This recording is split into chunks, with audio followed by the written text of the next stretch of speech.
coming up for this year. Hi everyone. Oh, Rabbi, I was going to tell you, since you are so interested in the natural patterns of where I live. Oh God, no! I just know I want to stay away from it. Well, no, dude. We had 2 earthquakes this week, and one of them went on for 45 seconds where I live. So we get tornadoes, we get wildfires, we get earthquakes. And come wintertime, I'll tell you all about thunder snow. Okay, both. I'm just going to suggest this to you, right? This is just a suggestion. Maybe you're a superhero, and you have the superpower projecting your feelings onto the weather. That would explain. Okay, Rabbi, I'll tell you quickly what thunder snow is. You know what? That actually, I got to say, Chris, before you say that, that sounds to me like a '90s movie starring Val Kilmer, Thunder Snow. To me, it sounds like you're paying a rent boy an extra $20 for. Well, what it is picture a so the worst blizzard you've ever been in, with a violent thunderstorm at the same time. So we have blizzards with thunder, not little thunder either. It's like you think you're going to die. Come to Canada, everyone! It's awesome here. Fuck! I swore. Damn! You're in the first 3 minutes. That's it. We'll throw that out to the adjudicator, see if it counts as a swear. It looks like it. Yeah, he's. Behave yourself, guys. Lord Toth, ice fog. No, I'm going to leave that as it's as terrible as it sounds. So what I was wondering was, we're getting towards the end of another year. Does anybody know what Nostradamus had predicted for 2025? Oh, we ended in 2012. We're in a simulation. The return of sanity, maybe? No, a quietness in the west and 3 fires in the east. I think that was the. Was that it? That's last week in Canada, dude. Exactly. I mean, it's like it could be anything. Look, Nostradamus is never right about anything. I am. What was he ever right about? Everyone say he'll get it this time. What did Nostradamus in the future and not say a day? Oh, happy Halloween, everyone. You could say that we see what we want to see, but if Nostradamus had a bingo card for 2025, I'd be very interested to see what was on it. Very interested. No, what was that? No, look, I do believe there are people who can their perceptions can transcend space and time. Right? I do believe that's possible. I just don't think Nostradamus. It's just like maybe. It's just like nothing. Everything is just like, well, kinda. This needs a reboot, by the way. Yeah, the Rabbi. No. Maybe by 2027, the political currents will be that you could do this. Oh, not in my country, dude. Oh, yeah, they're trying to make paper money illegal. Yeah. Look, you Canada, just leave. Come to Israel. Okay, it's safer here. It kind of is. You don't have. It's safer here. The weather's better here. Your neighbor, it's like the neighbors are better here. Your Semitic cousins are better here. From both sides of the aisle, Jews and the Arabs, and you get on better with everyone. Great economy. We love dogs. Come on over, baby. That'll be the next one that Starmer, obviously, because with the digital ID, it's moving towards the cashless society. So paper money will be outlawed, and that make it impossible for you to use it anywhere. It'll practically become. Dan, with the legislation that's coming up, government can open up your mail. They can audit your entire internet history. You can report your neighbors for quote hateful comments or hateful ideas. You're also going to be in China.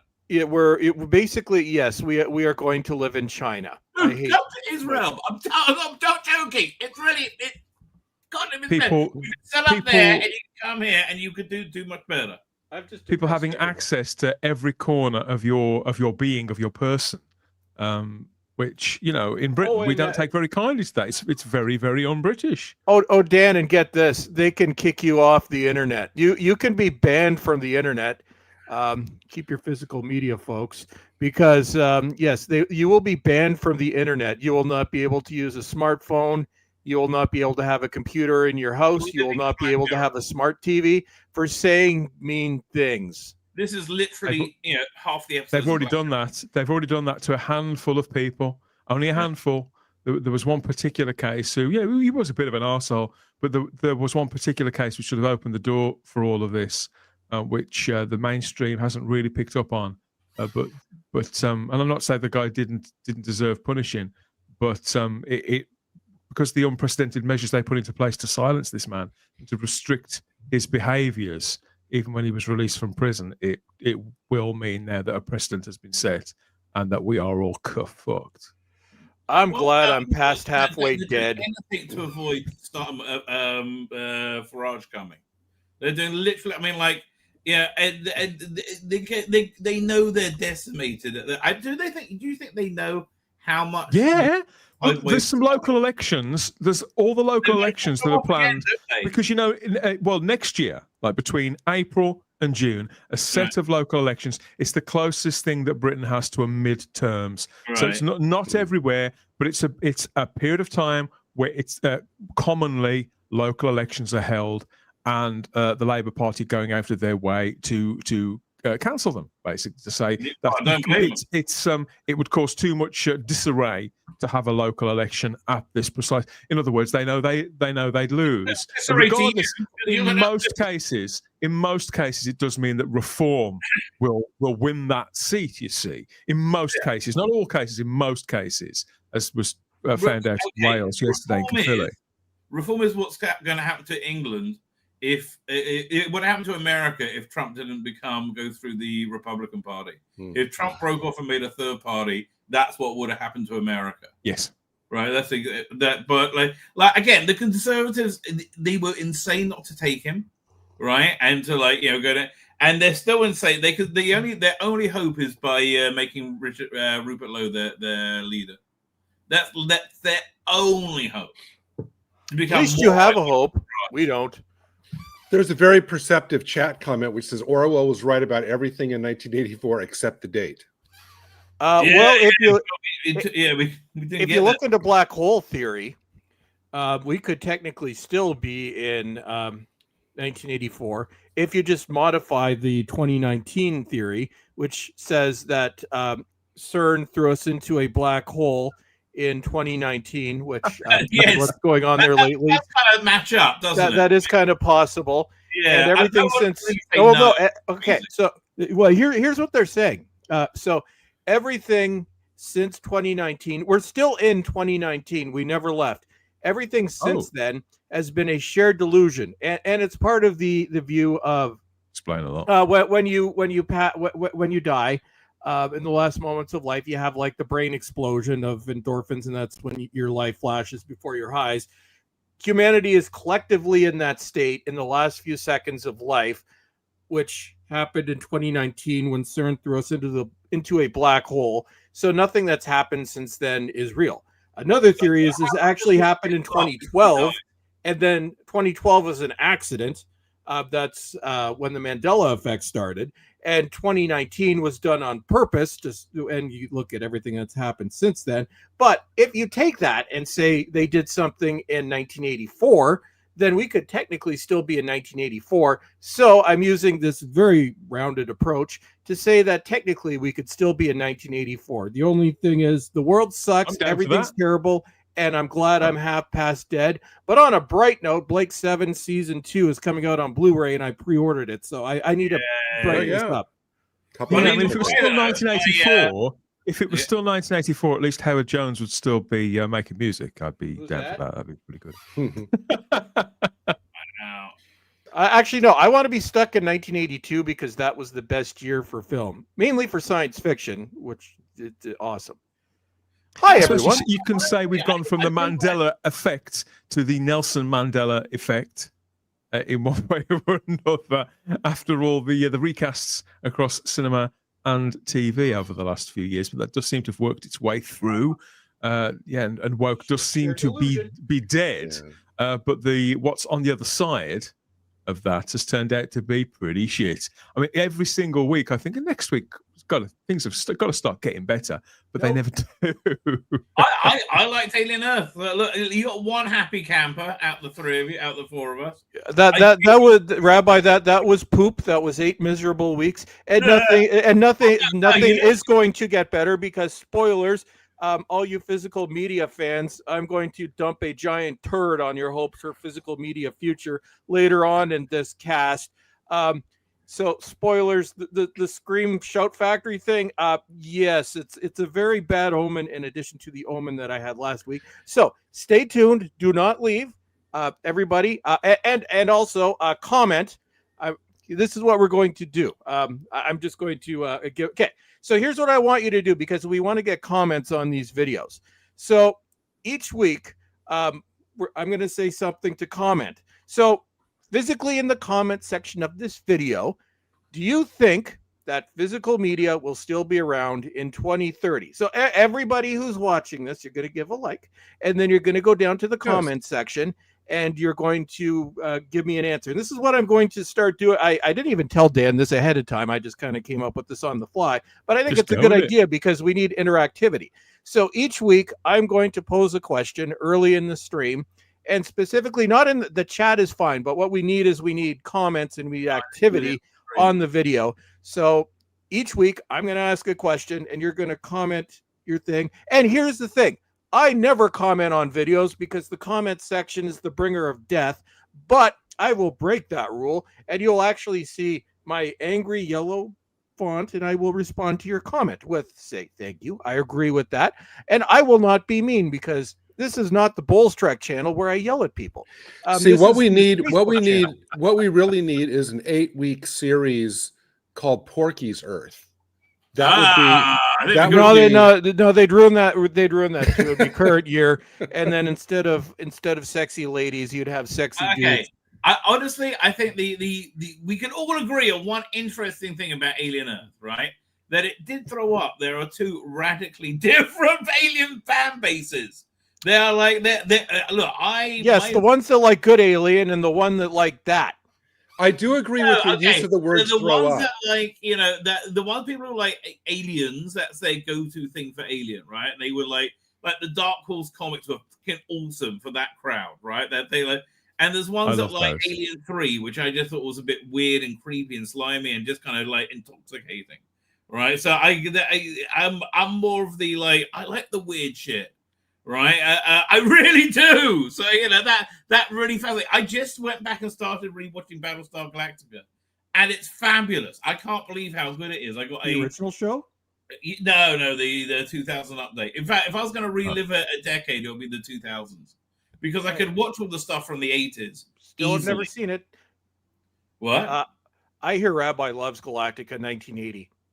Actually, no, I didn't mind that last episode with Starbuck. Yeah, that was the one good episode. Wolfman Jack was in the first one. Hey, Wolfman Jack's here. You guys are crazy. I love it all. I absolutely love it all. Yes. And I'm loving it so far. Everything's up and running already. I think we've got to start the show proper, as best we can. So keep watching, keep looking. You never know what may pop up, and let's get stuck into it. The Spacebook Live again for a Saturday. How about let's start with the tune. We're stuck, pal. We need help. Beautiful.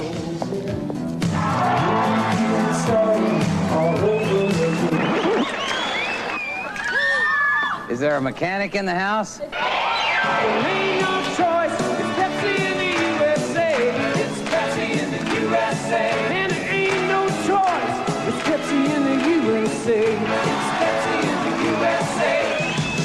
It's Pepsi in the USA.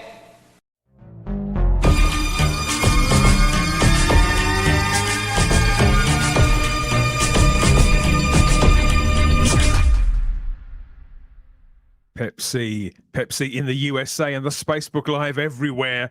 Big Bad Out There Entertainment on YouTube and Rumble for Saturday, the 25th of October, 2025 and beyond. With me, Dan Hadley, Birmingham's king of the geeks, and my far out panel, we've got Gary Akers, the retro duck himself, the Bowles Trek, the one and only Bowles Trek, our mate Chris in fine voice already with loads to say. And he's and Dan, yes. There's going to be another update too. Things are getting much worse for Frank. Oh dear God. If that's not worth staying around for, I don't know what is. We beg you to leave Canada. Go anywhere. The slightly earlier time slot is here to accommodate as much of the rabbi from another planet as we can possibly have. We don't want to shortchange you on the rabbi front, do we? So true. The extra hour really helps. Although the clock's changing always screws me up because StreamYard's clock goes to one thing, and then YouTube is another, and then Twitter is another. But I think they should all sync up tomorrow. Your clocks in England change overnight, right?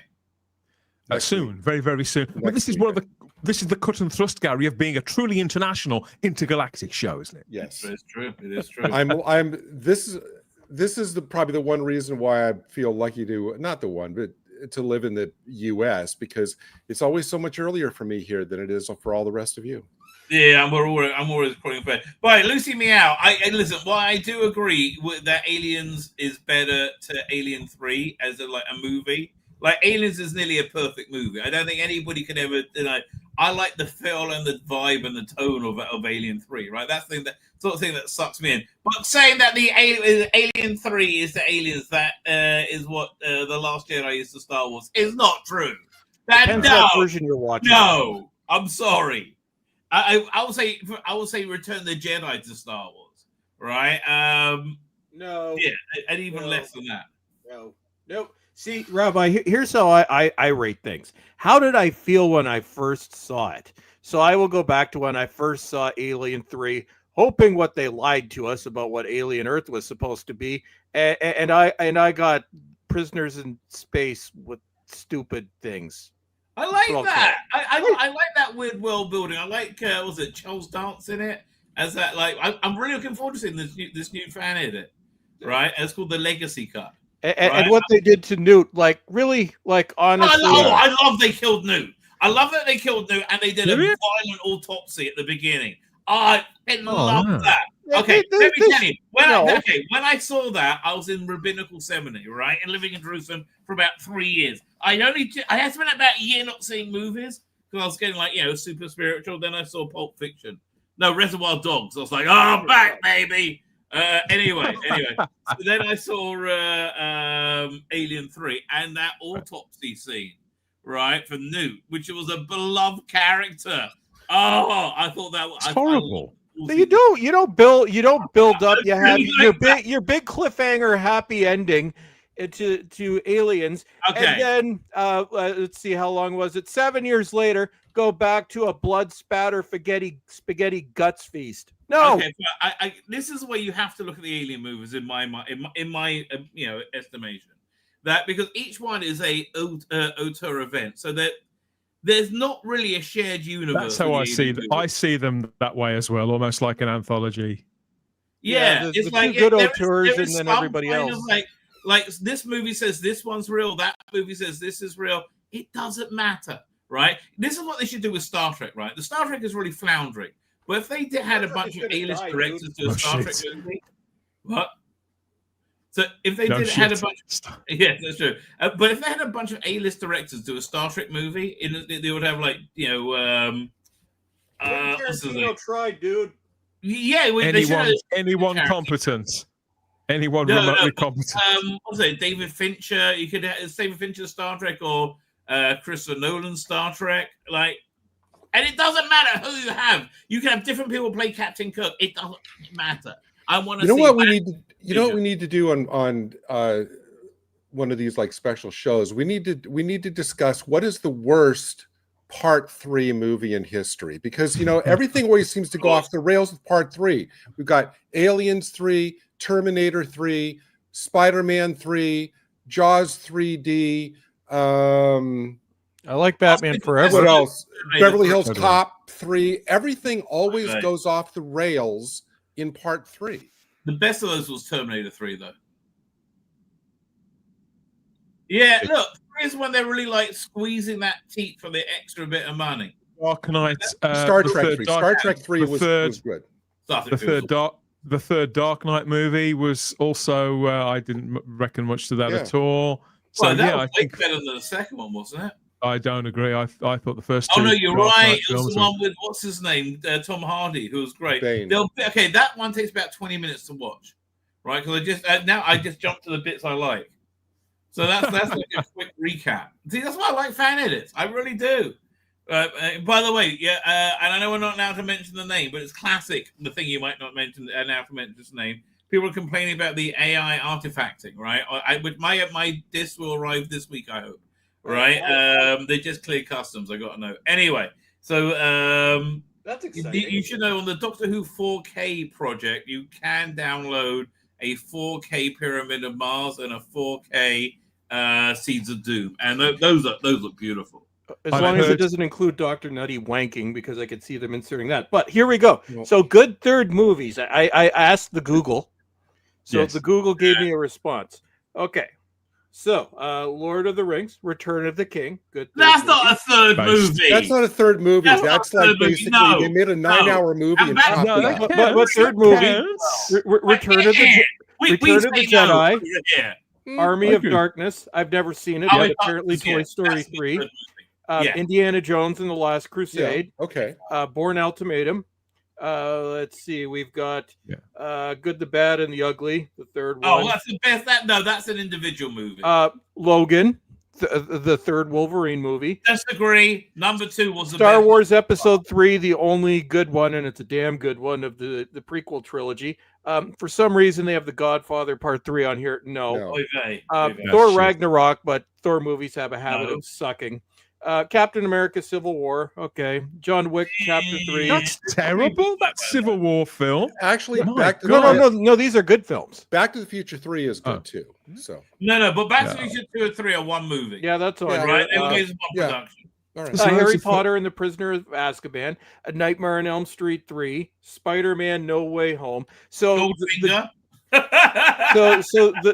Google AI engine, we'll call her Mrs. Death, gave us some examples.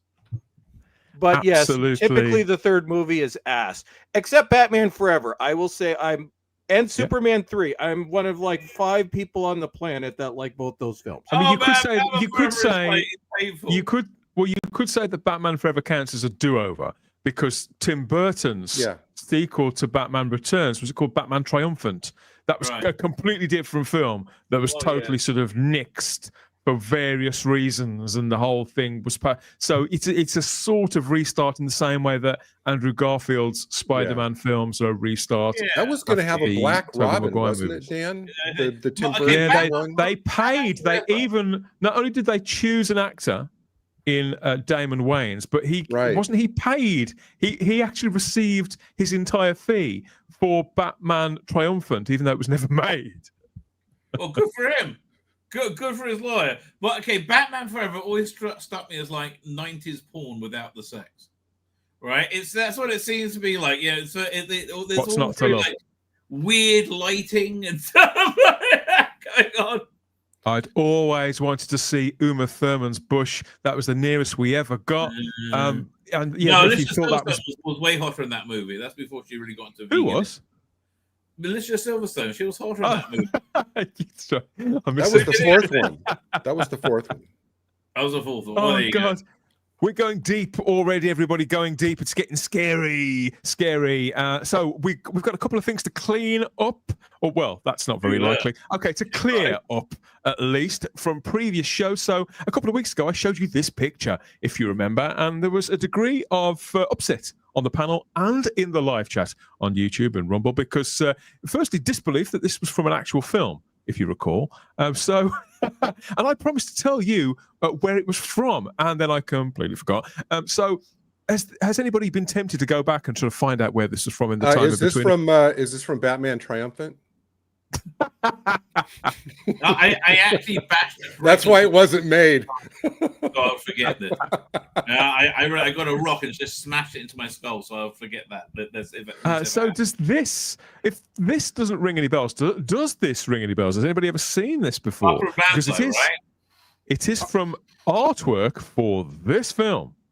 It looks familiar, like I've seen it on a box cover at Blockbuster or something. Yeah, that's right. You probably have, because the film is called, or was called, Zone Troopers, and it's just been released. And you're quite right. Whoever was in the live chat that suggested, was it an Italian sort of co-production sort of thing? And yes, it was. It was very, very low budget sci-fi movie called Zone Troopers that had different posters and covers depending on wherever you were. So this is the brand new Blu-ray 4K released, I think, from 88 Films as part of their Italian line of schlocky C movies.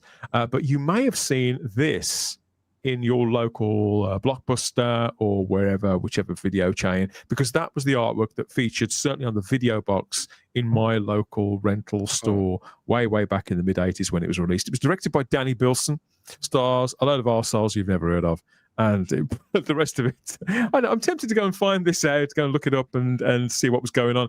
Empire Pictures presents Danny Bilson was involved.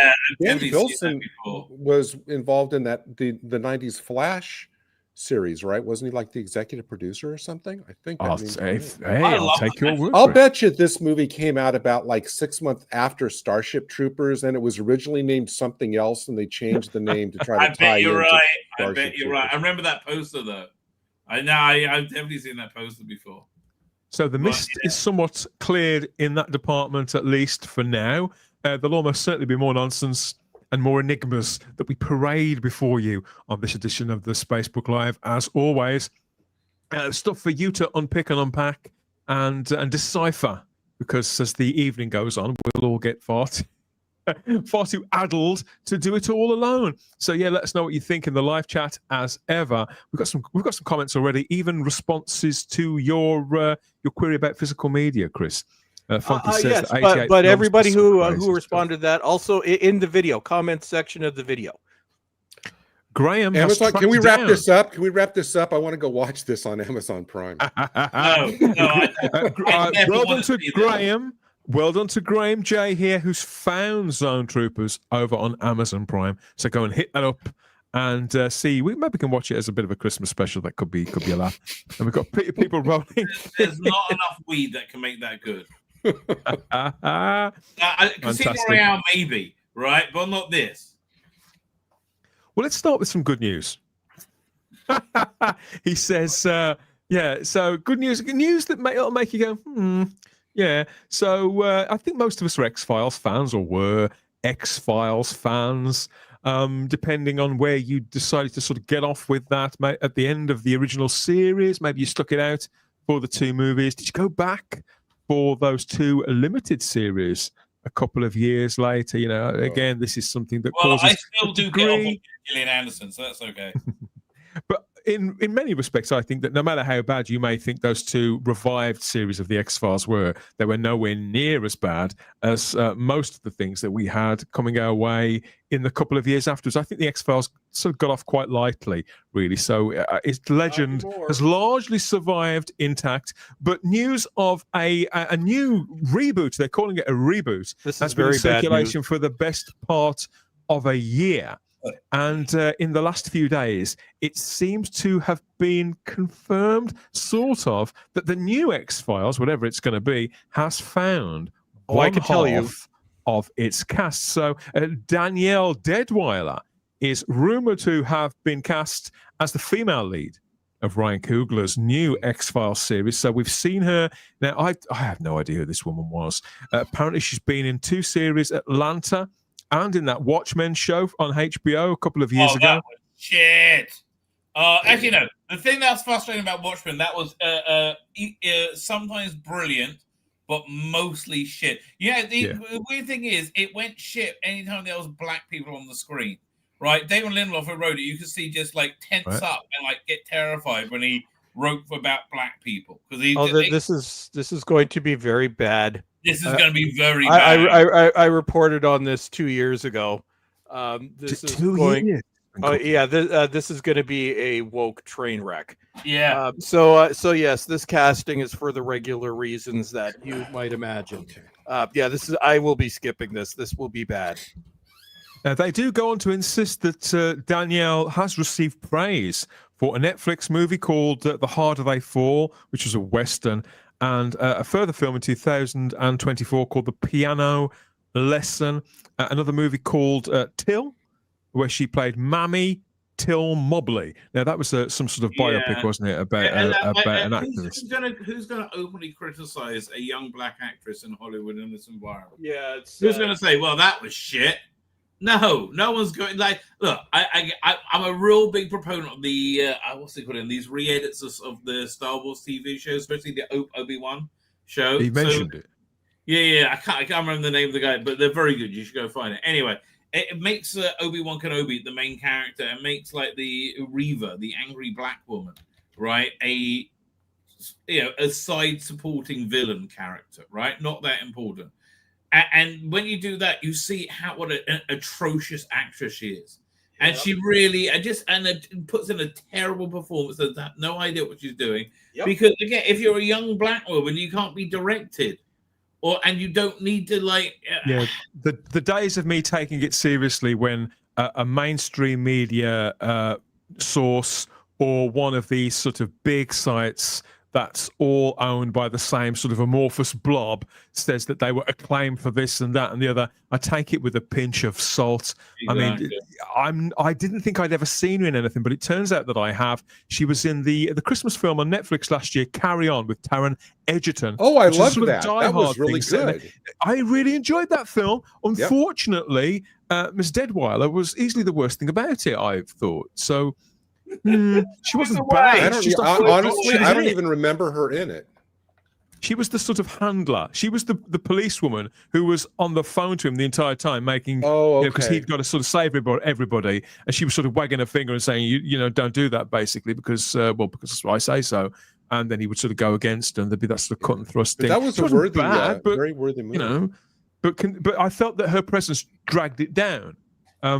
So it's not her fault. Obviously, she played the part reasonably well, I suppose. But I'm guessing that her colleague will be some kind of like incompetent male simp who she has to explain everything to.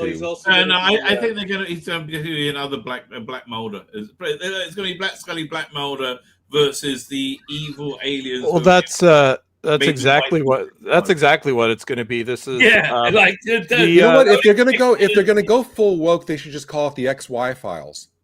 So the producer could it be that they're going to, we had the black oil in the original show. Are they going to discover here that there's an even worse variant called the white oil?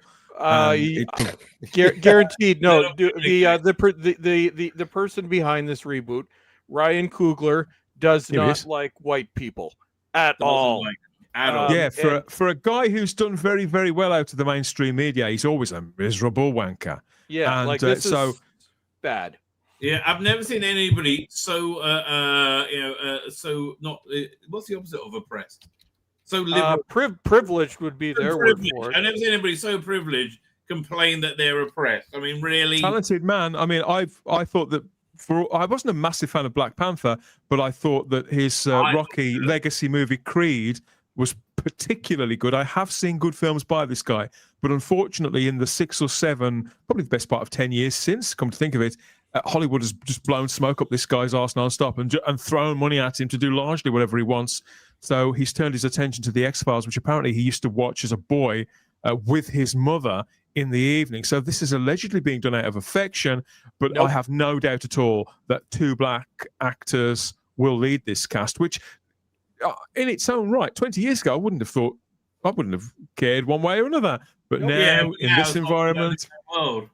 Well, it's Dan. This has got, and the funny thing is, this is going to be like woke is largely dead now. It's going to be really dead when this comes. I know. This is another example of a classic TV series, and you know what? For new properties, I don't care. Like as long as who's ever in it, I don't care. Man, woman, man or woman. Yeah, that's fine. Let me underscore that. Or whatever race you are, I don't care as long as it's good. This is another case coming late in the game of a established TV series.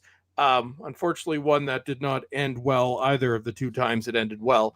But basically being swapped and being used to push a specific narrative. I'm like, who thinks this is going to be even remotely successful. I'm assuming if this does come, you're looking at probably not even 2026, 2027. You're going to give us 2020 type content in 2027 and think it's going to go over well. Well, for anybody who thinks Ryan Coogler is, is heaven's gift, he executive produced Ironheart. So there you go. Yeah. No, look, you can the moment that his talent didn't matter anymore, it stopped mattering. And you know that all the pre-release interviews is he's going to have, as Dan just said, the tender story of him watching it with his mom and wondering why are there only white people on this show, apart from the black people. Yeah, apart from or Deputy Director Kirsch. Let's just pretend that the big boss, the one on top of Skinner, he wasn't white, but whatever. Yeah, just go on, just keep going. Come on, it's like... Now Chris Carter is not involved in this, but he has allegedly given his blessing. As they say. Let's be honest. There's not a great deal he could do about it. Whatever the weather, was there? So what else was he to do? That reboot series was a train wreck. Oh God! Well, I will say the first season had 3 good standalone episodes out of the 6. The mythology thing, I thought it was bad during the original run. Like, this was awful, but season 11 is atrocious. Like, dear God. Didn't they end the mythology that the aliens weren't going to invade in the end? No, here's what happened, Rabbi. They had the original mythology run, which they ended in season 6, which I think is when the show should have ended, because at the midpoint of season 6, they concluded it in a 2-parter, and then they really didn't know what they were going to do after that. After the midpoint of season 6, the entire show almost permanently turns into a complete train wreck. I haven't watched season 7 in probably 20 years, but basically they turned the show into a comedy. I used to refer to it as the X-Files does Ally McBeal, because it was that ridiculous. David Duchovny leaves at the end of season 7. That should have again been the end point. It wasn't the one where he switched bodies with the guy Michael McKean. That was the beginning of season 6. I love the beginning. There you go. But it turns to complete dog shit at the halfway point. Then when they should have canceled it, Chris, is when they revealed that that his years-long search for his sister, and she had become Stardust in the meantime, or some idiot kind of concluded that explanation. Yeah, so like season 7, it was Doggett and whatever her name was. No, that was season 8. Season 8 was Doggett and Scully. Now, here's the thing I will say about the Agent Doggett years. That would have been great as a spinoff, because they did some things right with season 8. They ejected the comedy completely. And in terms of stories, that is the darkest season, but it's not the X-Files. Yeah. But yeah, it's like, please don't even if you had Mulder and Scully back, I don't want to see that come back. Like, X-Files is the show. It's a show of the 90s. It did not work in the late 2010s. It would not work now. So regardless of like casting or agendas, this is a show of its time. This is on the list of shows that it's not like that British show we won't mention by name that I want to see it burn in hell for the way it treated its fans for the better part of near to a decade. My reason for not wanting this show to come back is completely different. I think this show ran its course. It had 5.5 great seasons and then kind of fell into mediocrity. There was one woke episode in 2016, very early woke, but for the most part, this show pretty much escaped it. I don't want to see the X-Files come back because it fell into mediocrity unlike any show I've ever seen. I would watch Voyager on a loop before watching this, and everybody knows my thoughts on Voyager's story. I've tried for 30 years. I can't bring myself to like that show. I've seen every episode of Voyager. I have to tell you, don't really like it. No, Do you remember that they were going to do some sort of Lower Decks style X-Files series a little while ago, and they had the good sense to quietly shelve that. But apparently but apparently this series will be a Disney production, following their acquisition of Fox several years ago now, of course. It's most likely to stream on Disney Plus under the kind of what's left of the Hulu banner, because Hulu is gradually sort of disappearing now as well. And work on the reboot has now officially begun. So it is expected that Dead Wireless casting will be confirmed fairly soon. So yeah, let's wait and see, and who they could pair her up with. Looking over to physical media now, obviously with Halloween coming up, I saw this meme and thought of you, Chris. And I did see a story break, which I struggled to make any real sense of in terms of physical media labels. What's going on with one in particular that I know you used to be a big fan of, that you've mentioned several times here on the show. And yeah, everybody's talking about it, the possibility that one label in particular may disappear, but other commentators are passing it off as panic mongering, basically. So which label is rumored to be disappearing, and why, and what are the chances of this actually being true? Okay, so yeah, I was messaging Dan. This is something that I think we had to cover because there's been a lot of clickbait going around. So this is going to be calm without the yelling bulls direct, trying to explain exactly what's happened here, because some are completely missing the point, some are missing very certain elements of the story. But before I get into it, to kind of explain exactly what's happening here, I'm going to say this is, in the end, not good for physical media unless you're Arrow, and I will explain that at the end. Okay. So this came about very quickly over the course of about the past week. It started, I think, Monday. A sale went up on, now I'm going to refer to it as, for those of you who don't know, Shout Factory, then Shout Studios is the parent company of Scream Factory, but Scream Factory is just a sub-imprint of Shout Factory, Shout Studios, as they were up until this week. I'll get into that in a moment. But I'll just for simplicity's sake, I'm going to just refer to it as Shout. And you've heard me shout about the Scream Factory issues for years. And after I looked into this a little bit further, everything started to make a little bit of sense. But we'll talk about first where this started. So on Monday, Shout Factory, right after the Shocktober sale, put almost everything on its website on sale for ridiculous prices. We're talking like releases that were like over $30 a few weeks ago, selling for as little as like $5. I was going to order some, but then with their shipping policy, it ended up being too expensive. So I didn't order any of it, but I did look at it, and the prices for recent releases were absolutely insane. Like the only types of prices that you would hear at a clearance sale. And another piece of evidence that came out earlier this week is sort of their hallmark, or their biggest franchise, is Halloween, that on the Shout Factory label, which they've released several times.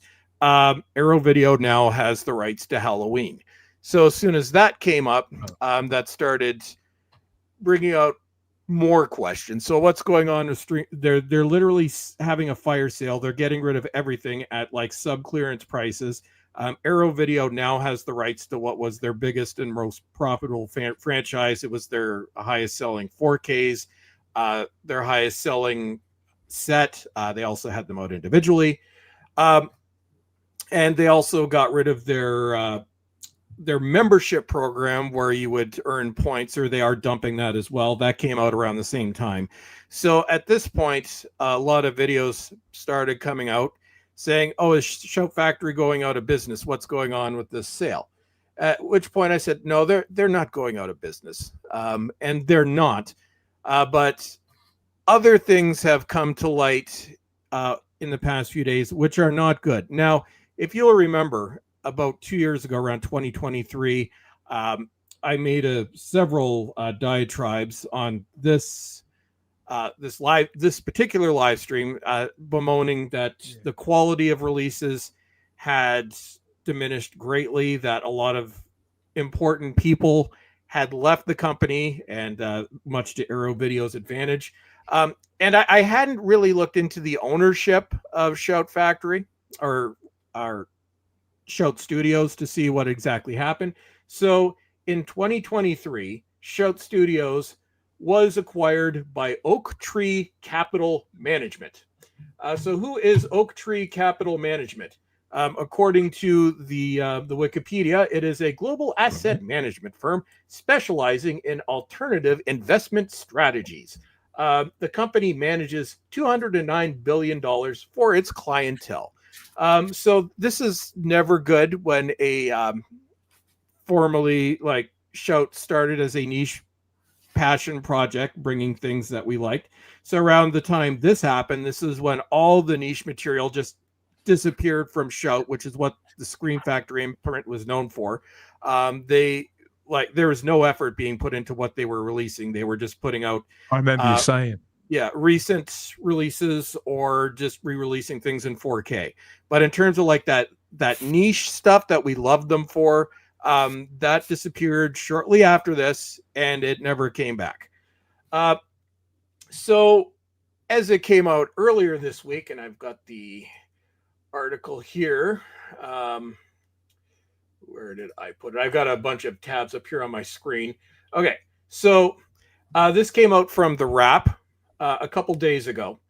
So I'll just go through it quickly. So no, Shout Factory is not shutting down. The boutique Blu-ray company has alarmed fans, but The Wrap has learned there's nothing to worry about, to which I will call bullshit if you actually look at what's going on. No, the company will continue, but not in the way we like. So the rumors of Shout Factory's death have been greatly exaggerated. The boutique Blu-ray company, responsible for some of the best genre titles and classic reissues on both Blu-ray and 4K HD formats, has come under fire in the past couple days. The speculation about their impending closure was due to a combination of factors: a change to their loyalty program, which is being canceled, and some titles on the website being sold for truly bargain basement prices, and a comment on a popular Blu-ray forum. It was like this fire sale was absolutely insane. Like, you don't do this unless you just want to dump everything. This sounds very familiar because Network did something almost exactly like this. Well, it keeps getting worse, and if you like streaming, you'll be happy with this, but I'm not. So in short, Shout Factory is not going away. They'll still be delivering top tier product across platforms, and this is the important part: distribution platforms. The company assured The Wrap when we reached out. Shout is now so Shout Studios no longer exists. Yeah. Shout is now part of Radical Entertainment.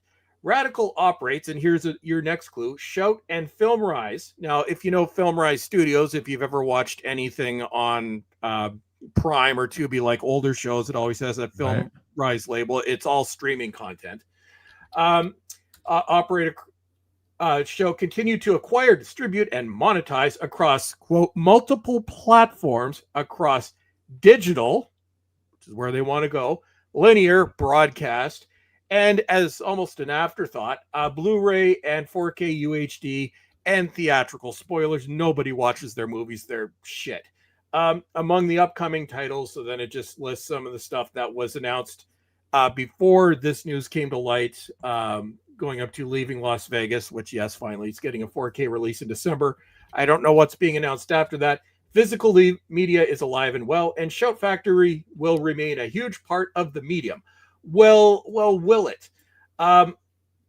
So basically, from IMDb, so this was back in July. This went under the radar completely. Nobody saw it. I think they wanted to bury this.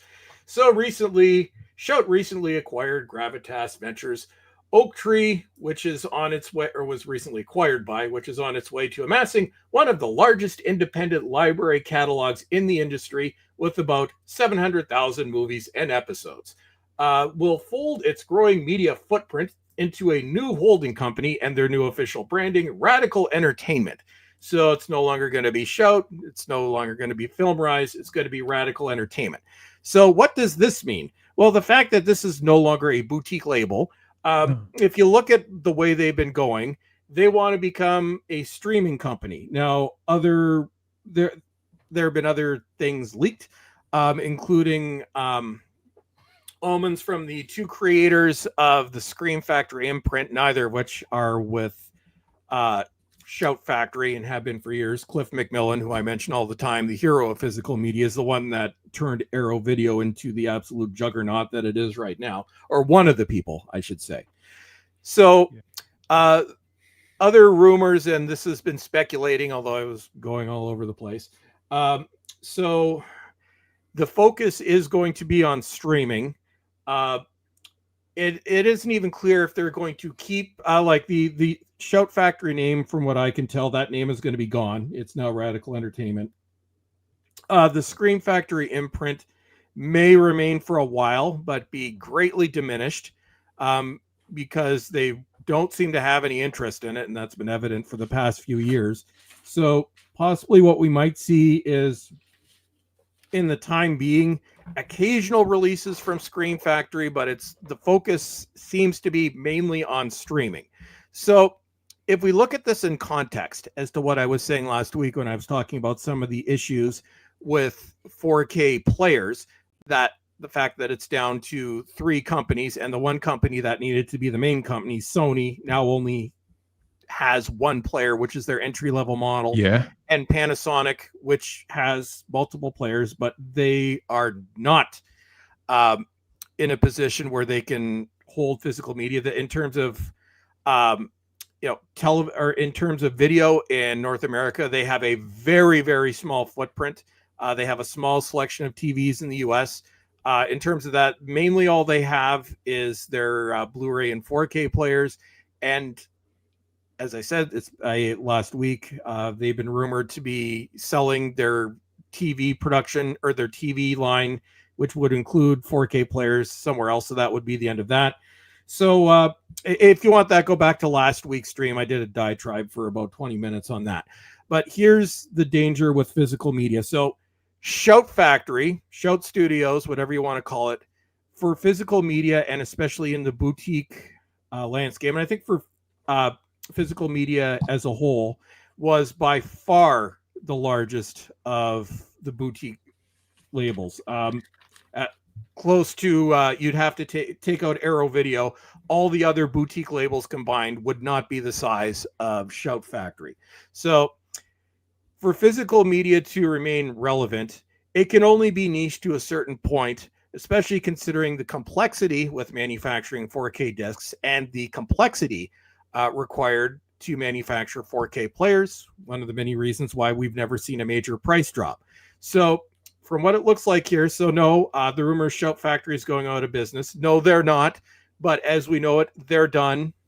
And Christ. they're going to streaming. So in terms of losing Shout/Scream, this company, in the physical media landscape, which for a while at least they're going to continue, but I can tell you right now it's going to be a fraction of what they were doing. Losing this is not good.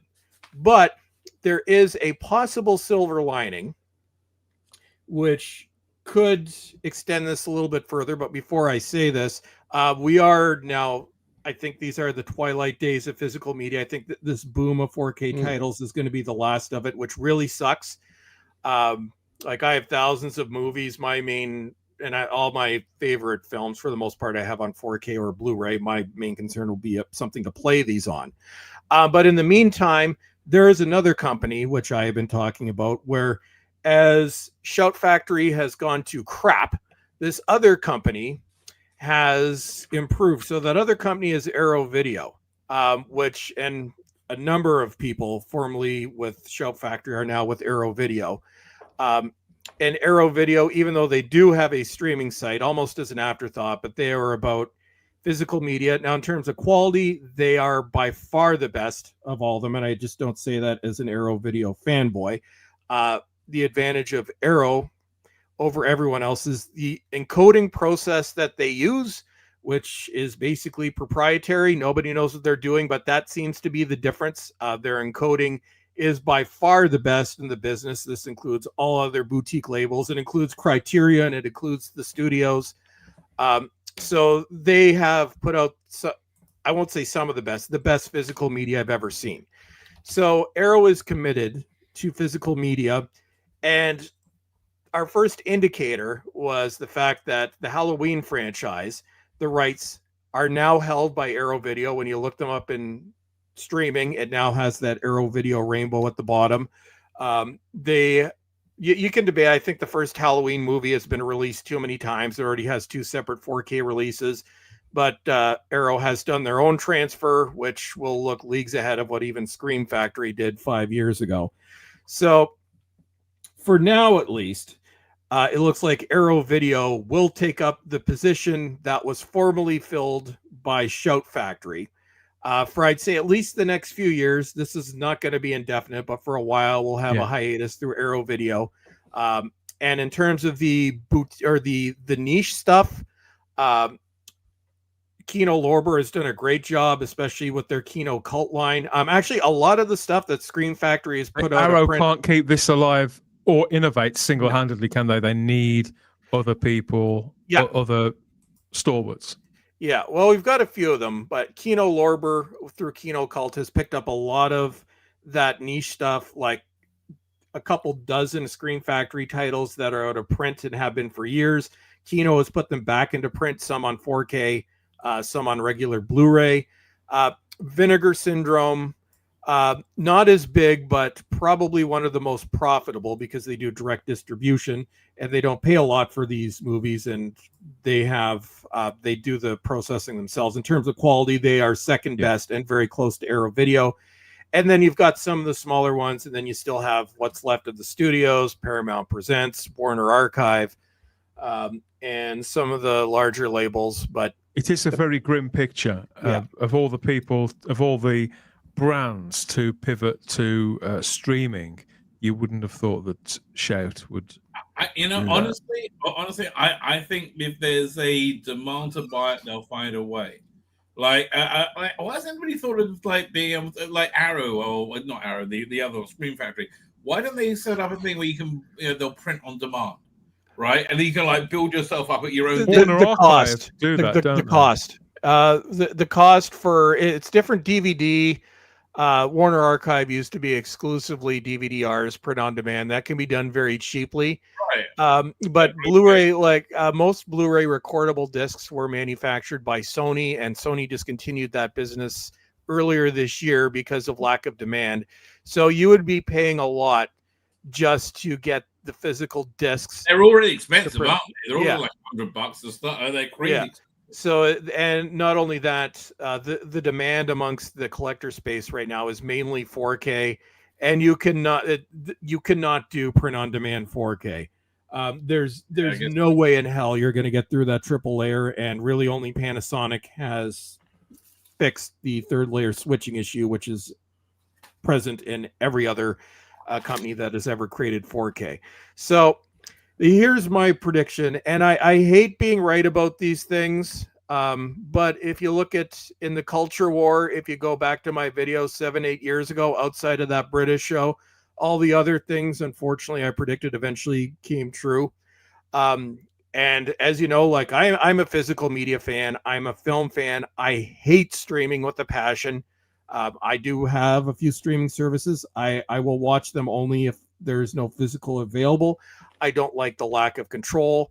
I think that streaming, if you're a fan of streaming, this is going to go into you will own nothing and be happy, because you will not, even if you buy this content, you do not own it. And as evidenced in Canada, because if this new law goes through in December, they can kick you off the internet and you won't be able to stream anything. And that's going to become more and more prevalent as time goes on. And I wouldn't put Rabbi in this category, because I know you have your own digitized archive, although it's only a very small select group of people that would do that. For the most part, it's just streaming. The average normie doesn't even know how it works. It's just like, yeah, I'll just watch this, or a lot of people don't want to watch movies twice. But for those of us that are film fans, this is terrible. Because once physical media is gone, and this probably won't happen with vinyl, because vinyl is a very, very basic technology by modern standards. 4K is not. 4K is not something that an off-brand company can manufacture easily. and it would be cost prohibitive for them to do it in the first place. So the problem is, I think physical media is going to go away. It is sort of in its last sort of explosion right now with 4K, but it's starting to look more and more like the writing is on the wall. And I think if we're going to be pragmatic about this, because we're all physical media collectors, and I know a lot of people that watch the stream are physical media collectors, we are a niche, and we are becoming more niche. We are not the regular public. The normal person just wants to come home from work. They don't really care what they're watching. They will pop on a movie. Me and my dad are the only two people I know who actually collect physical media in the real world. Like, that's it. When I talk about my Blu-ray collection, I'm like, why would you do that? Why don't you just stream? And I get tired of telling them why streaming is terrible. With streaming, you have no control over it. They can edit what they want. They can take away what they want. Your favorite show, I don't know if you're one of the 5 people that liked Willow for some unknown reason, but say you actually like that. Everything will be a Willow situation. They take it off the streaming service. You can't get it anymore. So is it possible there could be a new form of home media? Like I never understood why they haven't sold like USB sticks preloaded with Star Trek Next Generation.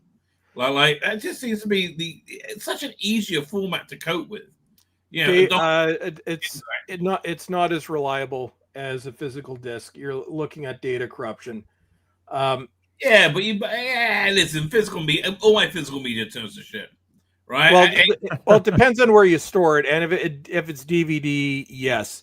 But I put it on a shelf. What do you want? I mean, I'm the Blu-rays as well. And DVDs do fall apart, though, right?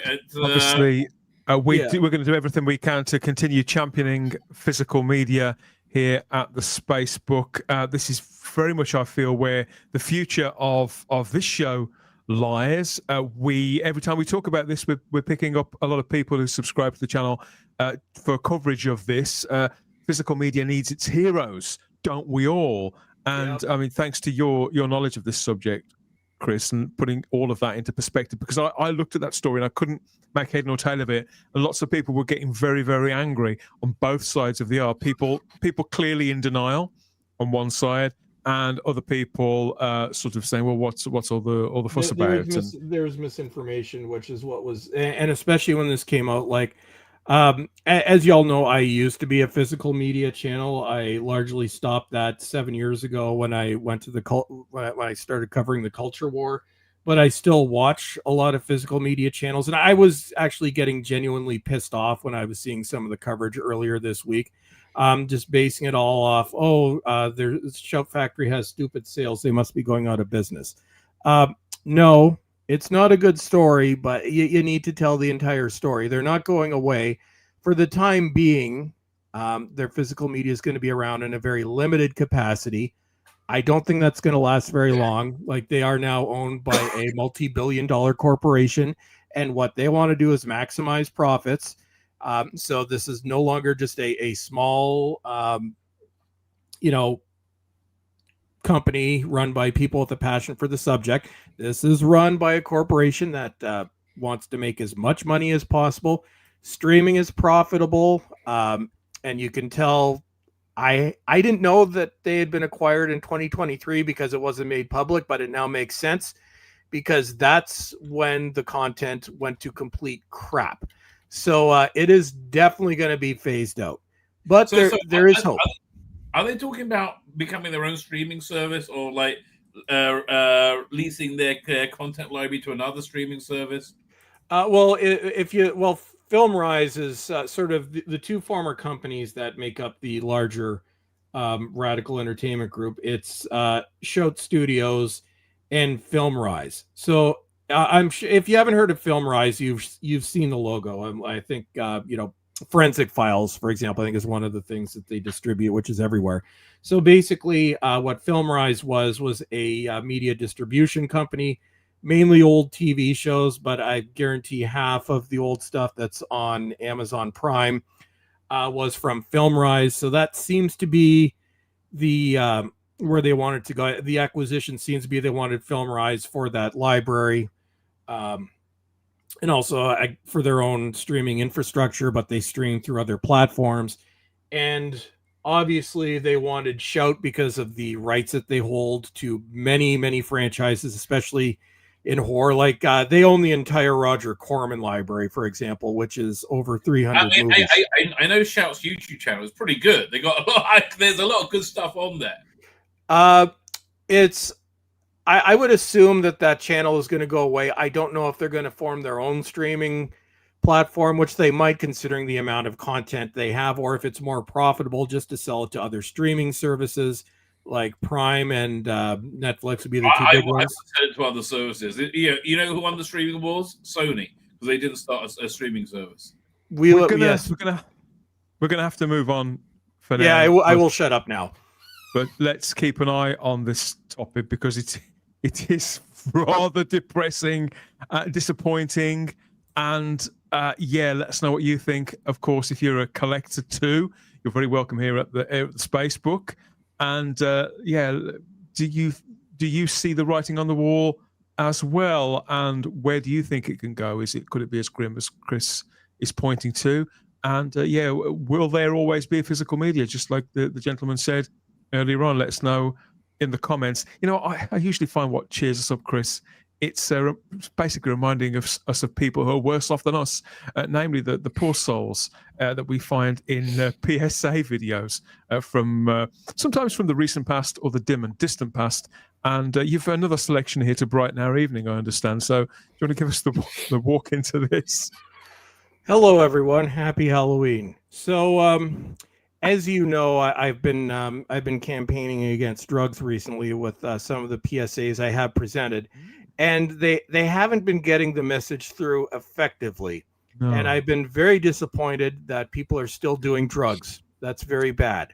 So today we're basically going to take a sledgehammer to the topic of anti-drug use. And this following PSA demonstrates how you should deal with your youngins when they are caught with the pot. Okay, roll it, Dan. Breaking out the big guns. It sounds like, Gary. Here we go. Let's cut to the chase. I found a joint in the basement. Anyone gonna fess up? It's mine, okay?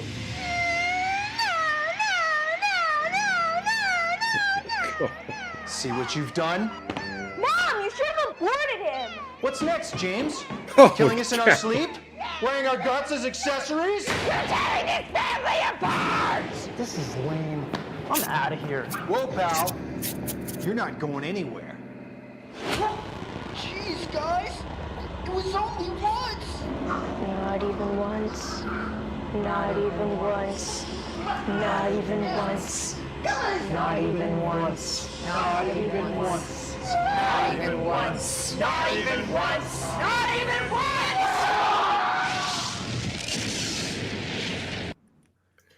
Okay, I want to see this as a half-hour weekly TV show. It was like an episode of Tales from the Dark Side. This family. Well, this is my Halloween gift to you. Thank you. So the hero is the guy who had the joint. Well, for a start, I thought that the dad was Anthony Michael Hall for a moment from the Dead Zone, and, but it turns out it wasn't. That kid's Michael Myers. I'm convinced. Yeah, I mean, like, this is crazy. Who paid for this? This is insane. How is murdering your son because you fired a joint makes you sound like you're the sane one who says don't do drugs, right? Well, you're literally murdering this kid because you found a joint, right? And so I wouldn't take your advice on things.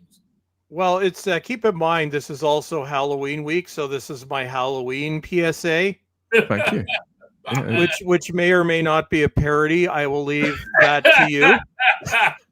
I see. Because as you remember, I was doing a tour of the areas of Canada that get neglected, but we took a break from that for this week for our Halloween special PSA, which is an anti-drug message. But we will be shaming more Canadian provinces next week. We thought it was real is an indication of how the world is. Chris, did they air this in the afternoon, during Teenage Mutant Ninja Turtles or something, or where did this air? Well, I will leave that up to you to determine and guess. Like I said, it may or may not be a parody. Oh, okay. But it may not be, because you've seen what my country generates normally. So that's the fun part. Is this real or is this not real? I know the answer, but I'm not going to tell you. It seemed perfectly feasible to me. So yeah, let us know what do you think, real or not real. Let us know in the comments. And whilst you're at it, check out the playlists, previous editions of the Spacebook Live, our deep dives, not just into more physical media topics and our own pickups and pre-orders, but also into things like Star Trek and James Bond and classic movies, all in the mix there. Over in the playlist here on this channel on the Spacebook Live. So we've been doing this show now off and on for about 5 years in one form or another, at one time of day, evenings or afternoons. At the time has sort of flown by, and change is probably in the air again here. So stay tuned, stay subscribed, and be part of the mission wherever we go next, wherever we pop up, talking about what. Who knows? You can get involved. Tell us what you want more of or less of, by all means. And we're listening. Of course we are. And more adverts and things on the way, of course, across YouTube and Rumble as part of the Spacebook Live. So if you're new here, go and dive into all that and give us your feedback. We need more feedback and more interaction so we know whether we're getting it right or not. That's the general gist of it. Okay, so back to a sweet spot now. Roll up your sleeves, guys. It's coming.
Okay, so who's ready to go back to the cinema? It depends on what's on, really. If it's to my taste or not. Increasingly in the 21st century, I'm finding it's more often than not.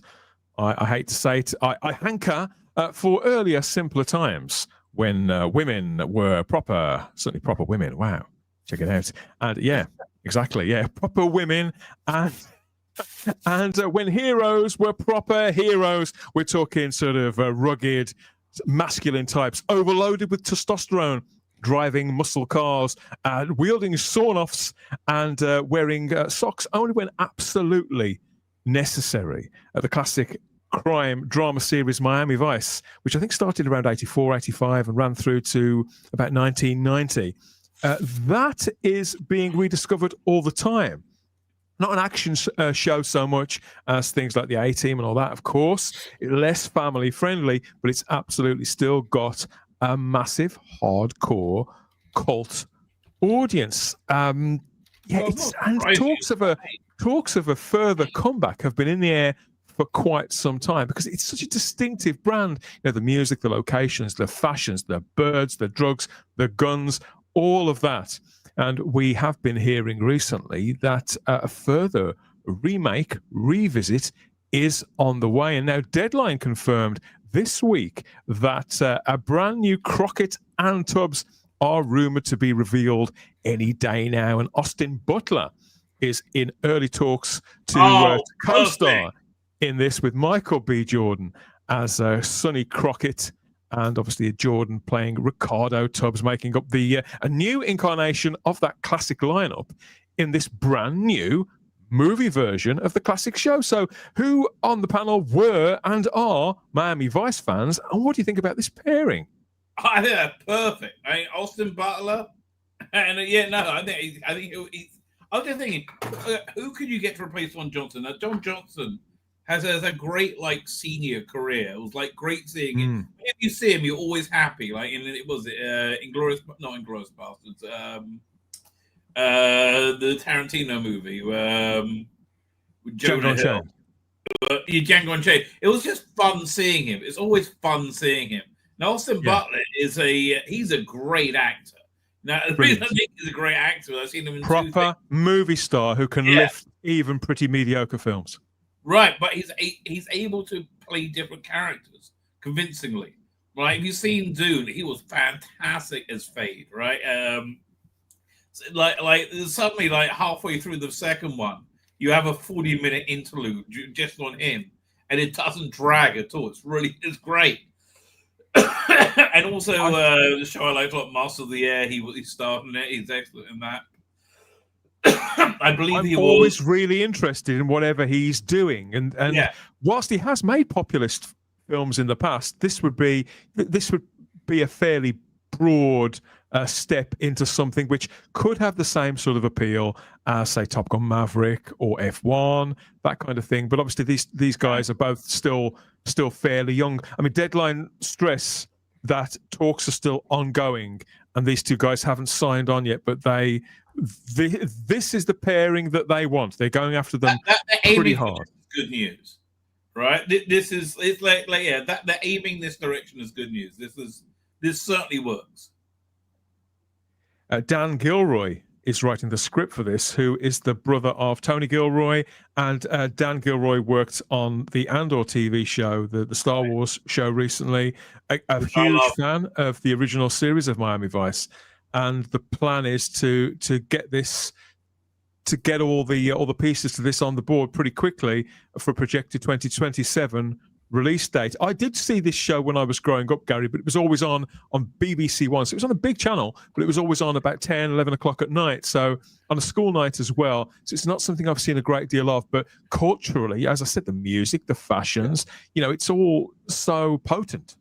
Oh, no, it was a juggernaut here.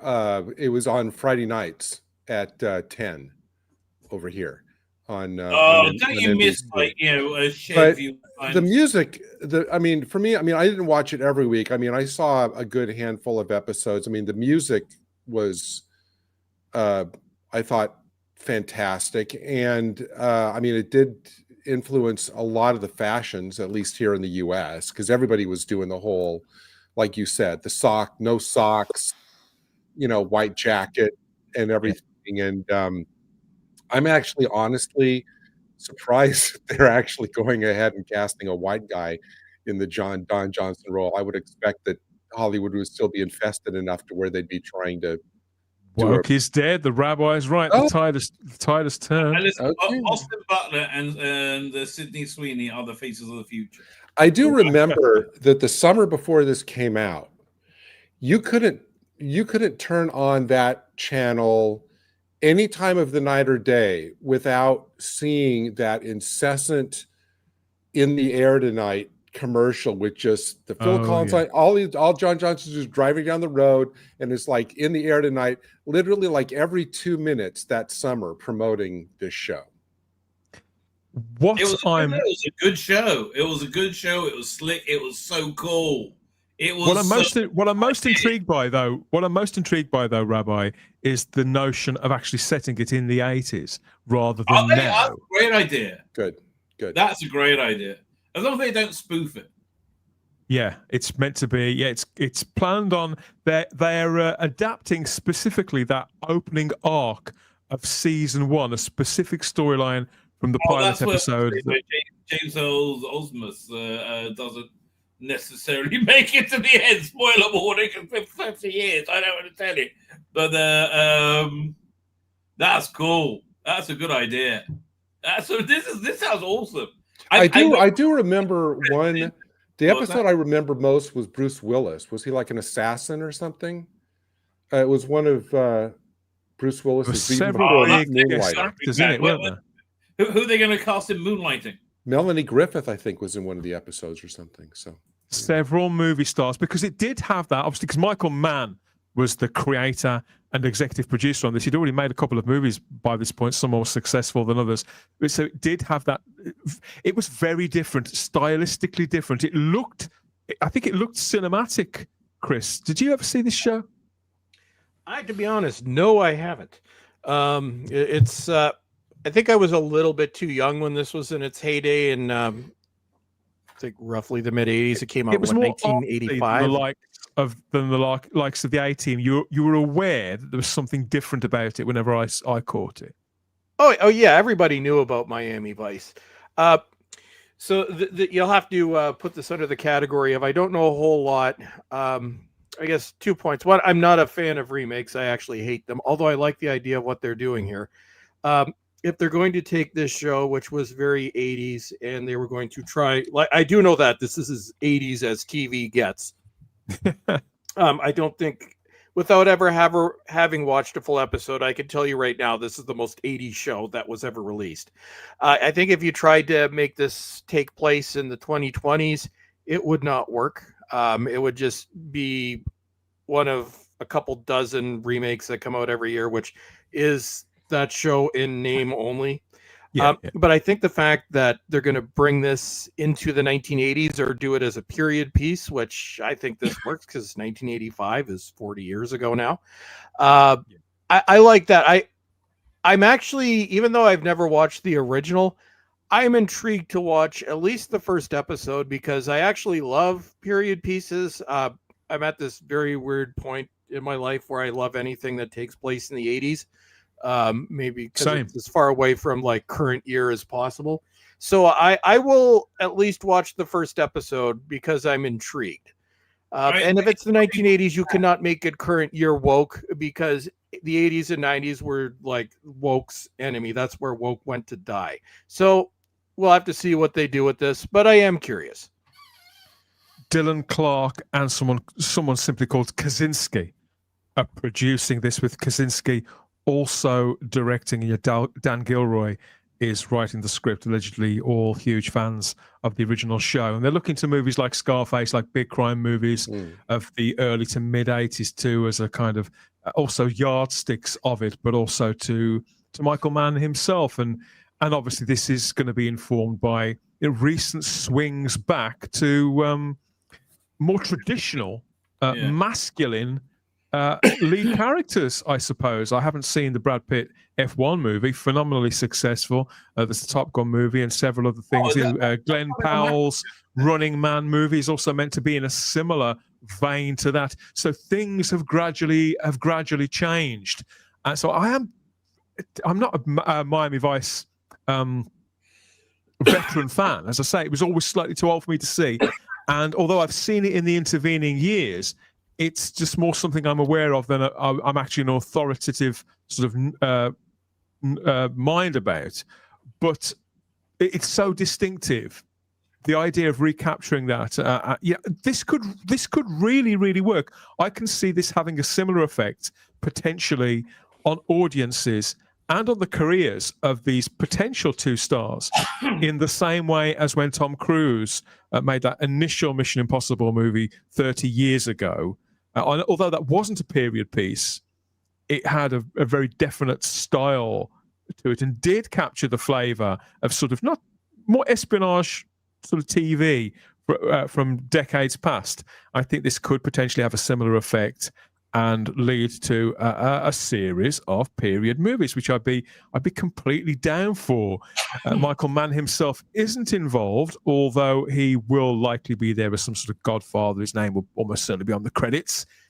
He made a Miami Vice movie himself nearly 20 years ago now, with Colin Farrell and Jamie Foxx, which people do like. It was very, very successful. That was 20 years ago. Michael Mann has gone on to do lots of other things since. Miami Vice, again, sort of sank back into the TV past. The show is always streaming somewhere or other. So, yeah, I'm very keen to see this and very excited about what it could mean for the resurgence, I suppose, of real masculine heroes. Even if they don't wear socks, they can't wear socks at any point in this film. That's a stipulation. I forgot how gay the 80s was. I was like, wow, and that was so cool at the time. And you know, the style of that series, I think, had an incredible effect on all the music videos that were produced during this period. Absolutely. Changed everything. It was so influential. The right? MTV age. Yep. It was the only way you could do it, like if you was in present day, is if you had Crockett and Tubbs, the fictional Crockett and Tubbs from there's someone from TV fall out their TV and somehow replace them in real day. That would be kind of fun to watch. Like, they have to be detectives, even though they're not real, right? And they're still them, and not even spoofing it. I reckon that would be fun. The last thing, I wouldn't remotely be interested. I wouldn't even comment on this if they were going to do this as a spoof, like a Starsky and Hutch, Owen Wilson style thing. No, it's not going to be. It looks like it's going to be really Parker. I'm up for this. This was great. I forgot about the 2006 movie. I got to go back and give that a rewatch. I don't remember it.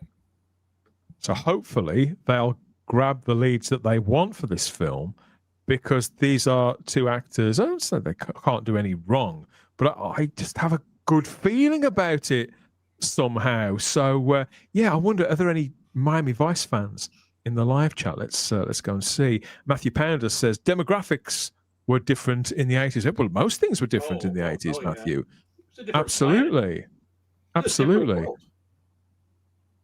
Miami Vice was referenced and parodied in Ned's Declassified School Survival Guide, the latter of which introduced Donnie to Austin Butler. I don't know what any of that is, but it sounds good. If it introduced you to Austin Butler, then that can't be a bad thing. He's a great actor. Was Miami Vice an inspiration for the Simpsons parody about the cop whose partner was always killed? Asks Archer Collin. I don't know, mate. Come on. Fuck knows.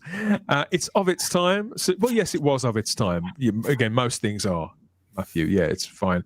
As a child of the 80s, says Funky, it makes me feel old seeing all my shows getting remade. Well, that's something we've all got to kind of live with, isn't it? And ride out in many respects.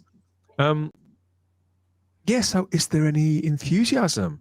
Dalek Lives Matters in the live chat, hi DLM, and says, judging by the slop Hollywood dishes out lately when it comes to remakes of IPs, I am not expecting much. Well, the Mission Impossible movies have been very, very successful. Yeah. So for all the bad ones, you'll probably be able to find a good one. Mission Impossible, I've been trying to think about the one before last was shit, right? But I've been trying to think about the last one. I've been watching it. No, but what we're looking at here, though, with DLM is that regardless of whether we liked individual films or not, would you describe them as slop? No, they're not. We know there's a difference between slop and bad movies. Slop were prior to the time what he's talking about. I mean, slop is really what we've had for the last 7-8 years. I would say the second Mission Impossible, yes, but the other ones, no. But I do have a question, Dan or Gary, or whoever knows this. Where is this airing or streaming? It was NBC originally. Is this going to be Peacock? It was originally on NBC. The original show, yeah. This is going to be a film, Chris. This is a new movie. I thought, see, this is how clueless I am to this. I thought we were talking about a TV show. No, it's a full theatrical film coming to cinemas. Okay. Hopefully starring Austin Butler and Michael B. Jordan. I'm pretty excited about this pairing. What else have we got in the live chat? Not a great deal. I was more of a Magnum fan, says Funky. Well, Magnum has just recently wrapped quite a successful remake on the television. I've never seen it, but it seemed to have its fans. So, it ran for long enough, about 5 years or so. So, not everything. Yeah, they rebooted. I never watched it, but they rebooted MacGyver, and that was on for 5 years. So, popular I forgot shows. about that. Another show I've never watched an episode of. Neither of those remakes have become sort of great signifiers of our times, I suppose. They've done okay. So yeah, they haven't sullied the brand, I think. But yeah, this promises to be a big theatrical movie. Everybody who's all over it and potentially starring in it is associated with quality productions. So why would these two guys suddenly start appearing in slop now? Well, I do have a concern. I guess now that like I said, I was completely clueless on this. Now that I find out it's not a TV show, it does raise my concern a little bit. Now my investment is pretty low because I've never watched it, but I'm always pessimistic when a TV show is remade into a movie. Although I've never even seen the 2006 Miami Vice, and I didn't even know it was that long ago.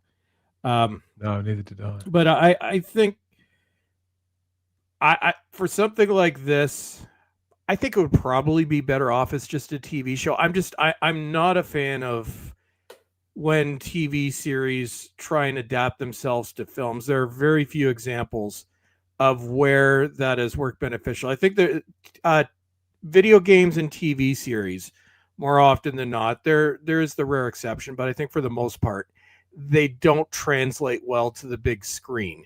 So I will probably still check it out just for the 80s element, but something like this, I think from what I gather from the original Miami Vice, it was episodic with some season arcs or something like that. That's right, yeah. Yeah, so I think things like this work well as episodic. I think that the problem is when you work it into a film, obviously you've got to introduce the characters that are based on characters well, not me, but most people would, I'm assuming, know quite well.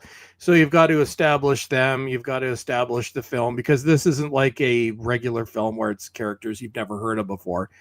You have to establish that these are the characters we knew. And I think that's where a lot of movies fall apart, especially when it's recast. It's different, say, maybe if it's something like Star Trek, where it's the same characters, the same lore, but to be honest, even that hasn't always worked out. So, this is not something that I would see in the theater, but this is something that under my new commitment, I will buy when it comes out on physical media, because I am not going. My new rule is I will not watch anything on streaming if it's available on physical media, for all the difference that will make. But I don't know. Do you kind of share sort of in general my concerns about translating a TV show to a film successfully? I can't say that I do. I've seen too many examples now of it being done quite well. Yeah. So it doesn't really bother me. Star Trek, Addams Family. I think one of the biggest is The Fugitive. Oh, which, great. Of course, that was more serialized, and they compressed 4 years of television into 1-2 hours. But that was a huge hit. No, those 2 hours were better than the whole TV show.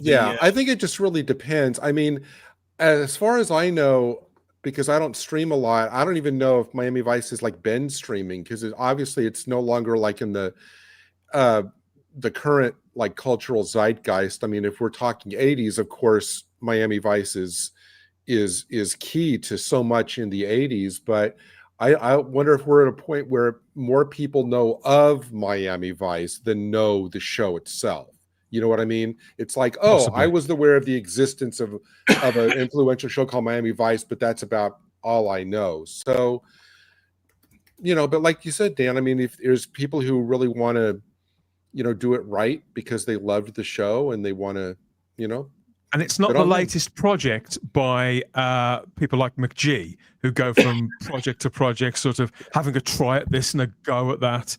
This is a bunch of people who, again, I'm going to liken this to Top Gun Maverick and F1. Yeah. This is a bunch of people who've been working on, I wouldn't say prestigious stuff, popular stuff, but things that are perhaps a little bit more considered, rather more involved, a little more substantial than the word in the chat there is slop. That's a very in vogue term at the moment, which I'm already starting to get tired of. It's starting to sound a little lazy, but we know what people mean when they say that. Are just populist stuff served up as to say, okay, you didn't like that, maybe you'll like this. That's not what I'm sensing from this. I'm reading of genuine passion for the original format, appreciation for Michael Mann's sort of stylistic strokes, and a belief in material that is aimed at men, largely, that women will probably enjoy too for one reason or another. And it's a revival of the simple truth that it is okay to make movies and TV shows aimed at dudes. It's fine. Right. It's not, it's not any slight on the fairer sex in any way. If you involve white men, it's a reversal of the principles, like the principles of woke. And if it gets a decent budget, and by the sounds of this, it will. I think that again, you could say, okay, there's a couple of movies come out and they're very successful, and everybody jumps on that trend. You could say that this is part of that. But it's again, it's not people like McGee pivoting to what they think will get them another 5 years making movies. It's good people that are doing it. So again, we'll see what we see when we see it. Yeah. The fact that Michael B. Jordan and Austin Butler are interested at this precise moment in both their careers. Michael B. Jordan's just had a big year with Sinners. That was a major success for the actor. He's got several other things. He makes interesting choices. Again, he's not an actor where I won't watch a film because Michael B. Jordan's in it. Let's put it that way. But I've never come away from seeing a film with him in it and thinking, well, that's bad because he's in it. He sort of disappears into other things. And Austin Butler, I think, is a genuine movie star that we can get excited about. He's modern, but he's masculine, and he's a great actor. So I'm all for this. I think this is good, generally speaking. If not a reason to be optimistic until we see a trailer, I think it's a very interesting development and another indicator of a recovery from the era of woke, Rabbi, which we've been talking about for some time. Universal has declined to comment on Deadline's report on the casting for Miami Vice as of now. But look, it's penciled in for release on the 6th of August, 2027. So it needs to start filming probably pretty soon. I'm actually thrown by that release date, because August is when you're at the tail end of summer, and all of your blockbusters usually started like mid-May into June. I would have thought that this would have been an early summer. It kind of makes sense, though. I can kind of see that, because I think the age of the blockbuster is dead, and the typical blockbuster period, May, June. Typically, you're putting out things that are flops. So rather than just be in the middle of a bunch of movies that are flops, and the disaster gets more attention than the movie itself, I think August. I think for something like this, it works where. You'll have the focus to yourself, regardless of what stuff comes out. But I think what you were saying earlier, Dan, the problem with woke and how things like this can potentially resolve that. It's, everything has an audience. As long as it's legal, we're not going to talk about that other stuff. But I think everything has its audience, and you need to cater to your audience. And this was, there's many mistakes with the era of woke, but one of the biggest mistakes, and just shows how clueless these people are, because I could have told you this a decade ago. If you're trying to make something for, quote, a modern audience, you're trying to make something for an audience that doesn't exist. You're trying to make your product for an audience that never would have been interested in your product in the first place, like Star Wars, and nothing wrong with girls content, Barbie and I don't know what else qualifies as cool things. Star Wars was a boys brand. Your biggest mistake was literally trying to turn it into a girls brand. Comic books are a boys thing. Trying to turn Marvel and DC into girls brands did not work, obviously, which again, I could have told you a decade ago. So this is one thing that I do find optimistic about this, as compared to the X-Files, the previous thing we looked for, which I could tell you right now is going to be a dumpster fire. But no, this is go back to what we had. I'm like, Miami Vice largely would appeal to the same demographic now that it would have appealed to 40 years ago. Yeah. I would say, that your male, probably 18 to 50 demographic, roughly speaking. That's your target audience. That's what you have to appeal to. Girls aged 12 to 24 are not going to be interested in Miami Vice, regardless of what you do with it. So there are many things that Hollywood and entertainment in general needs to fix, and some of the things may not be fixable. But this is something that I think you can fix quite easily, and this could be an example. Know your demographic, target it at that. Obviously there's going to be there's going to be a yacht or a speedboat, and there's going to be a good-looking bird in a bikini, preferably Sydney Sweeney. Although that's negotiable, Rabbi. It's negotiable. More Sydney Sweeney and everything. But what was I going to say? By the way, Miami Vice apparently is streaming on Netflix, Amazon, and Pluto. Oh, okay. Well, there you go. Hey, you know what? As long as it's not Charlie's Angels, it'll be fine. Although yes, that Charlie's Angels movie is terrible. But you have to admit it is visually pleasing to watch. Not the remake. The annoyance factor of those movies canceled out any visual. There's a secret to that, Gary, and I don't do these things anymore.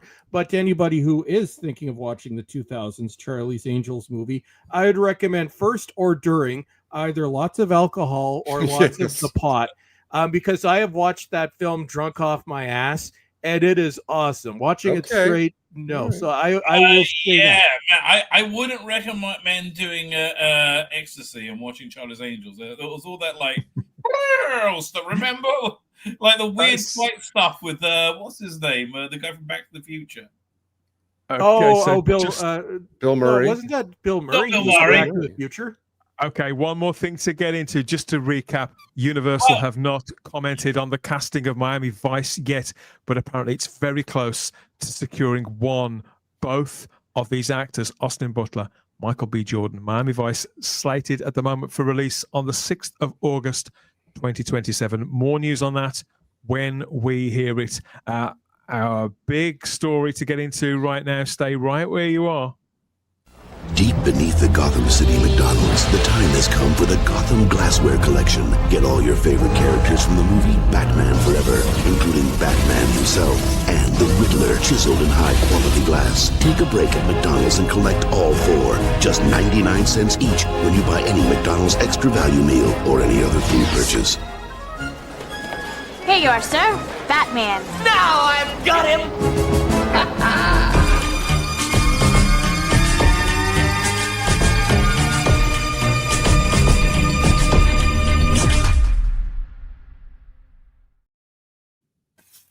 Staying with the cinema, all life and life forms could be out there, and sci-fi could be back. So yeah, we spent the best part of 2 months reviewing Alien Earth not that long ago. So wrapped up a few weeks ago. I think I'll probably be recovering from that for the rest of this year.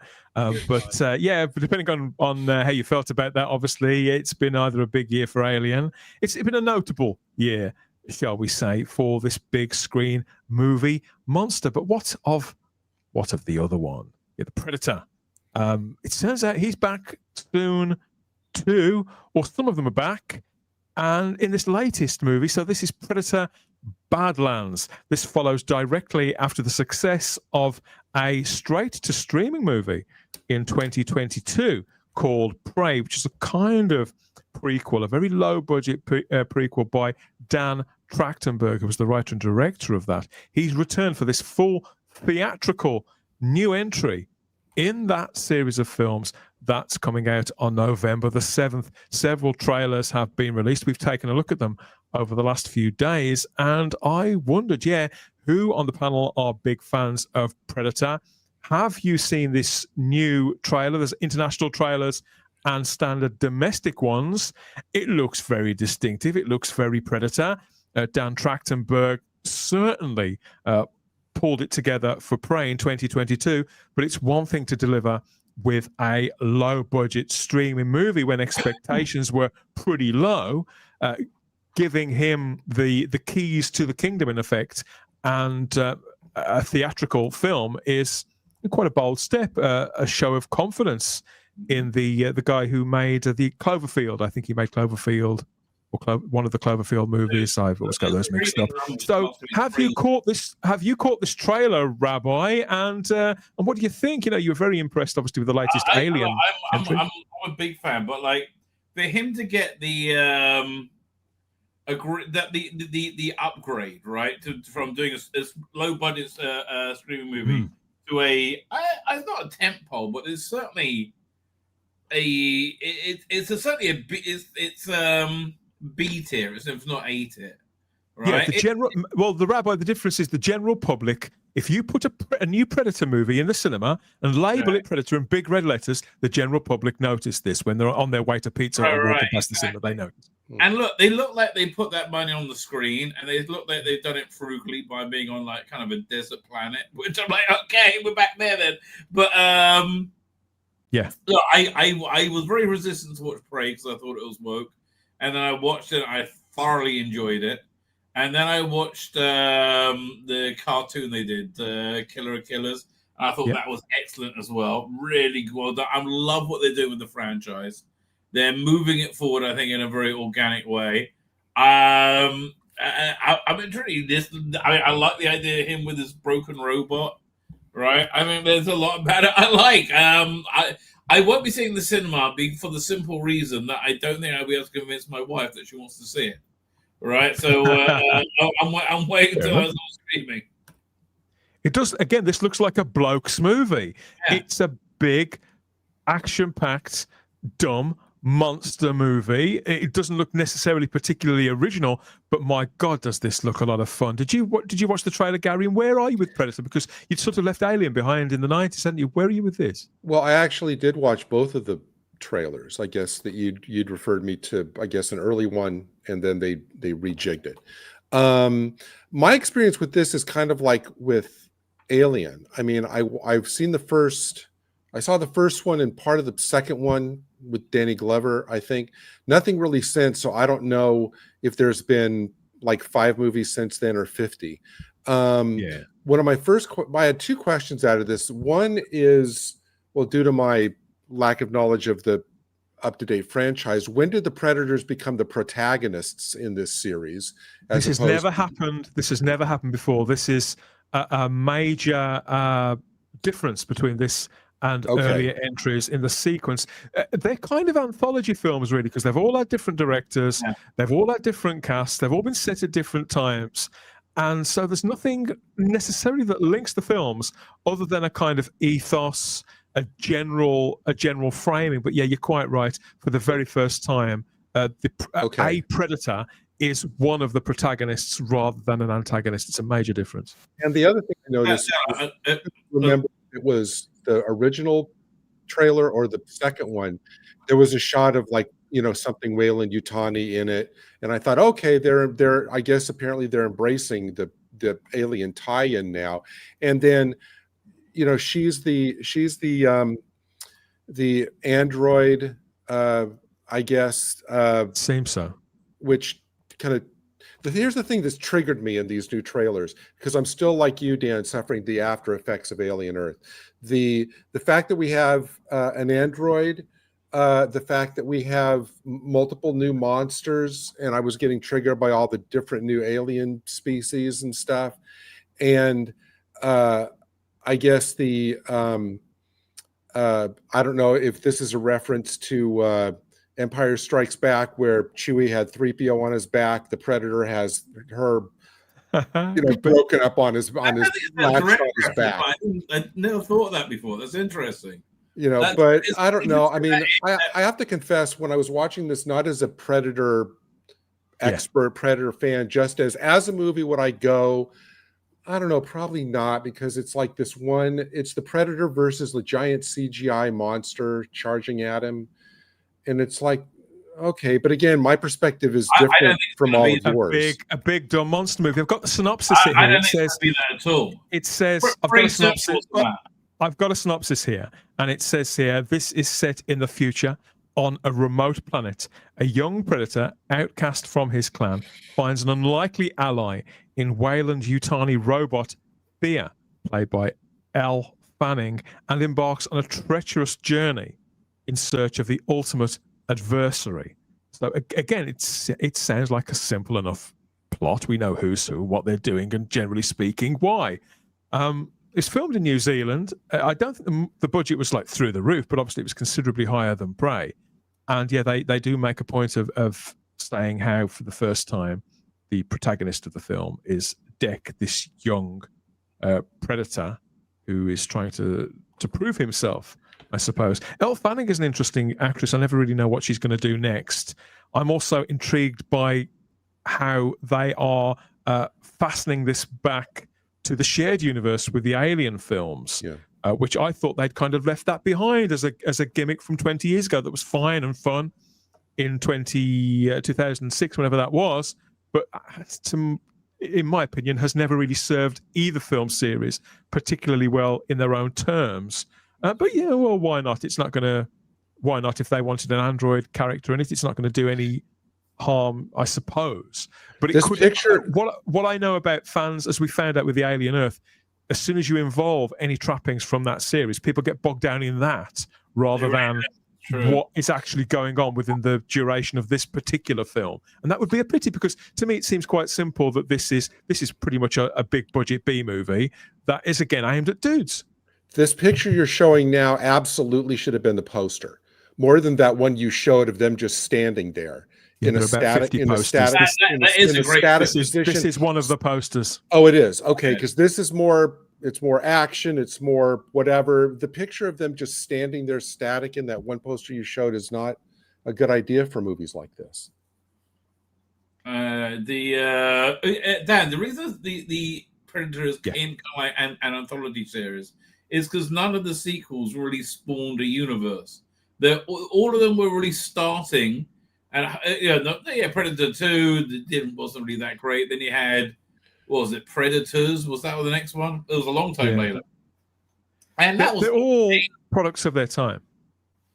Yeah, but they couldn't spawn a sequel, is what I'm saying. Then you had The Predator. This is the first thing that's actually, again, the numbers that Prey must have got on streaming, it was been crazy, because they're putting a lot of faith in this guy. Prey was a fun film. I wasn't expecting to enjoy that movie, particularly as it had a female lead, and yet it was just really good fun. At all, no, and it was a good character piece. I mean, from many perspectives, right? I said at the beginning of the show, I just started rewatching Battlestar Galactica, and I'm liking it so much because it's just all the characters are so well rounded. And I'm back at the miniseries where they're still proto versions of themselves, right? So this Prey, I was saying, lamenting, most writing today just isn't that good. Doesn't have that ability to really sell a three-dimensional character to me, right? Well, but this did. Prey really did. I really like this one, right? And so I'm hoping this guy will be able to get a sequel to this. What's it called, Badlands movie, and I guess they're hoping it too. I thought they were bringing back, what was that thing about them bringing back Schwarzenegger and Danny Glover or whatever in that last? I thought that's what was happening. That was really? More nonsense. No. What was that? What was that thing? There was a final scene in some film which showed them in stasis or something, or was that a fan film or whatever? If it was anyone, that sounds like it was The Predator, but I don't remember. I don't think anybody stayed to the end. Okay. I thought there was something that Dan, I don't even know if it was you who mentioned on a show where it was as a post-credit thing or something, and it showed Schwarzenegger's character in stasis and Danny Glover's character in stasis, and they thought, well, okay, obviously, I don't know. Or am I just a fever dream on that? I've got no recollection of that whatsoever myself. I'm not saying it didn't happen; it might have done. All right, but no, I've got no recollection. Why don't you just ask Brock or ChatGPT? We could do, but okay. DLM says Arnie's coming back in the animation Killer of Killers Part 2. Maybe that's it, and I'm conflating. I think he's right. I don't remember that, but yeah. That's what it was then. I think you're probably right. Predator is a series of movies that is beloved, again, mainly by dudes, lads and dads films, kind of films that you see when you're a kid, and part of the joy is knowing that you're not supposed to be watching them. The original obviously starred Arnold Schwarzenegger back in 1987, 88, directed by John McTiernan. There's not many blokes that don't love this. Some chicks like it too, but it's mainly dudes, let's be honest. 3 full-blooded sequels followed at various intervals throughout the years. And I've got a lot of time for most of these on one level or another, but all of them help to, I suppose, to keep Predator in the culture to one degree or another. It is a character that's very much spoofed. Multiple Family Guy episodes have included the Predator, for example. But each of these films does include evolutions on the look, developments of the lore of the in-universe, and yet they're all kind of big dumb monster movies that are lots and lots of fun. I guess some are more successful than others, depending on your personal taste. But yeah, I'm a sucker for a Predator movie, and I've seen most of them at the cinema. So I'm pretty keen on this. I haven't decided whether I'll go to the cinema to see it or not, but every time I've seen the other ones, I've enjoyed them more. Even Predator 2, which I think has aged pretty badly. It's, again, they are what they are, aren't they? It's kind of like the Mission Impossible movies. They're of their time. Each of them is of their time.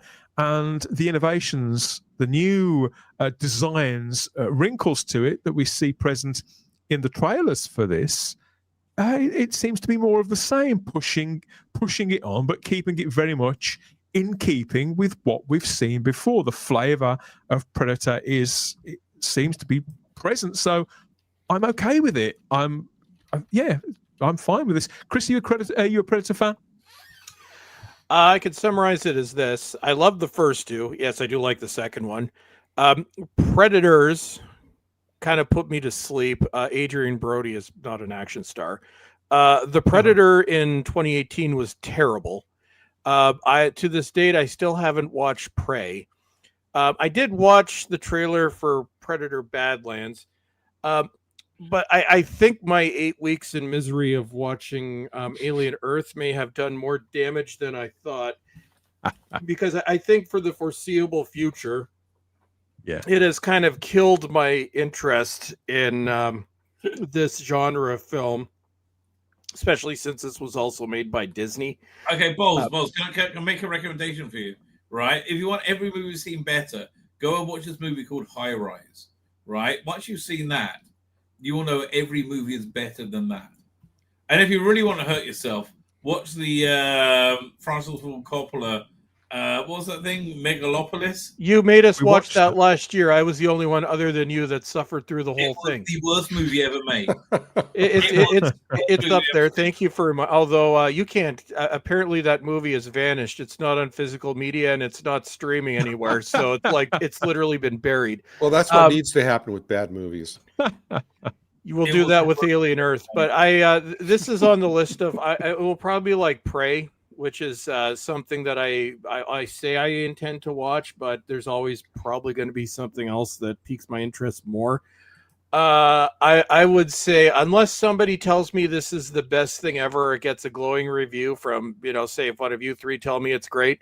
If mainstream reviewers tell me it's great, that means it's crap. So unless I hear that this is really, really good and it's something I need to watch, for me, this is probably a pass. So we'll see how that goes. Well, if you have Disney Plus, you really should give Prey. If you like Prey, I would give the first 10 minutes of Prey a go. It only lasts about 90 minutes, doesn't it, Rabbi? Yeah. Well, that would also see, Rabbi. That also breaks my record because Prey is available on physical media. I cannot watch it on streaming under my own rule. I know that on physical media. Well, so if it goes on sale, yes. Dan, I have a quick question because I'm not like you conversing with the whole history of the franchise. Has the box office tape of all these movies remained fairly consistent, or it's been up and down? Are they trying to revive it, or I can probably tell you right now because I have it up on my phone. Just a sec. I know that the Predator in 2017 drastically underperformed. I think they pumped quite a lot of money into that, and because it was written and directed by Shane Black, and so they gave him free reign for the most part, and it was a good cast, to be fair, but it's quite an undisciplined film. It's nice to look at, but very undisciplined, slightly woke, and ultimately forgettable. But the other movies have all been products of their time and are enjoyable to one degree or another. And as I understand it, they all did pretty well. But because the premise is really quite simple, and if you do anything outside of that simple premise, then it kind of ceases to be Predator. And so I think that's why they have to spread this pretty thinly. I have the totals here, just as an example. So Predator 87 worldwide, 98 million on an $18 million budget, so very good. Yeah. Predator 2, 57 million on a $20 to $30 million budget. Made some money, but not a lot. Predators 127 million on a $40 million budget. That's pretty good. I thought it flopped. Okay, I'm wrong. And then the Predator somehow made 160 million on an $88 million budget, which is not good. But that's why this world sucks, right? That piece of shit we've worked it out somehow. It can make 180 million or whatever you said. That's what's messed up. They can even they can have anything make the money they need to just keep. But that's still technically not a profit. 88 million on 160, using the 50-50 rule.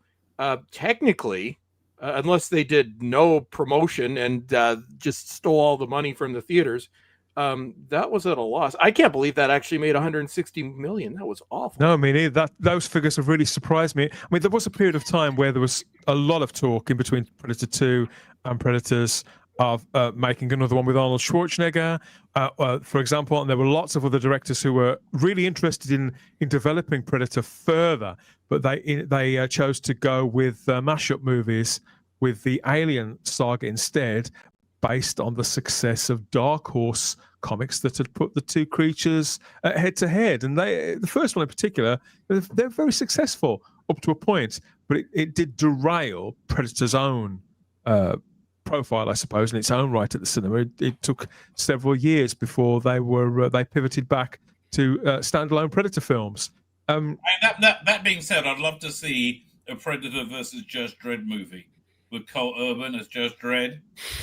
I just don't care about any of that stuff anymore. Oh, I would love that. I would go crazy for that. I'm done with mashups. I'm done with multiverse. I'm done with.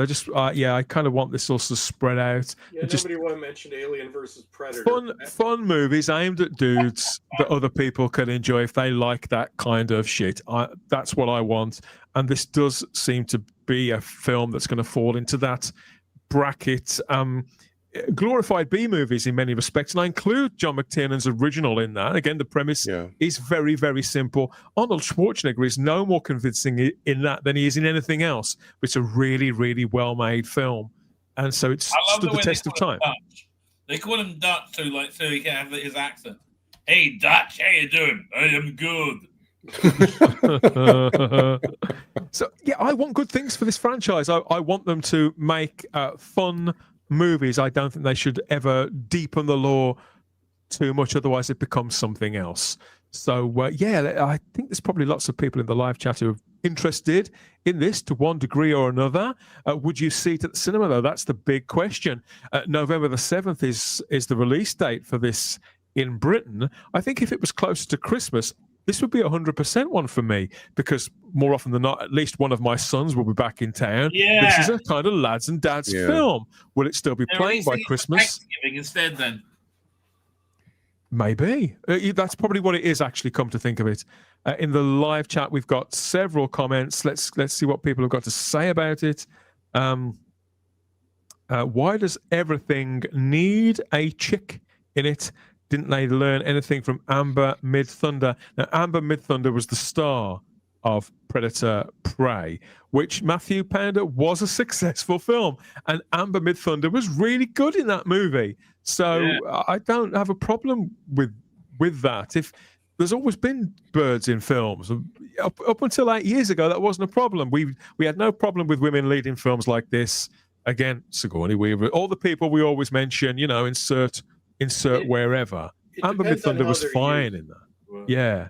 Well, I think it depends on how they're used. Is this going to be like a Sigourney Weaver character, or is this going to be like a Captain Marvel, Ray overpowered Mary Sue character? It all comes down to how you portray it. Lucy says the premise of Prey was really good, but the real movie could have been much better. It could have been, again, when you watch it, you think, part of you does think, imagine what this would have been like with a much, much larger budget, because you can tell it's lower budget, but that's also part of the charm. The whole thing was based around the story with her and her brother, and it was a real character piece. Yeah, right? I like it for what it is. I like it for what it is. The Predator lore is a geek wank fest too. Well, only if you go outside of the movies, you go into expanded media, which is for some people and not for others. These are populist films. They really are heavily populist movies. But most people just want to see the big monsters running around, carving people up, sweat on brows, lots of tension. It's not rocket science. Neither is it particularly, but it's as deep as we want it to be. Matthew Pound reminds that the first is a classic, then diminishing returns. Well, the first is a classic, but again, let's not over-egg the pudding there. It's also a big, dumb action movie. We shouldn't over-lionize these films. The greatest moment in any Predator movie was the beginning where Arnold Schwarzenegger comes in and meets, what's the name of the guy? What was it, Mandalorian? Look.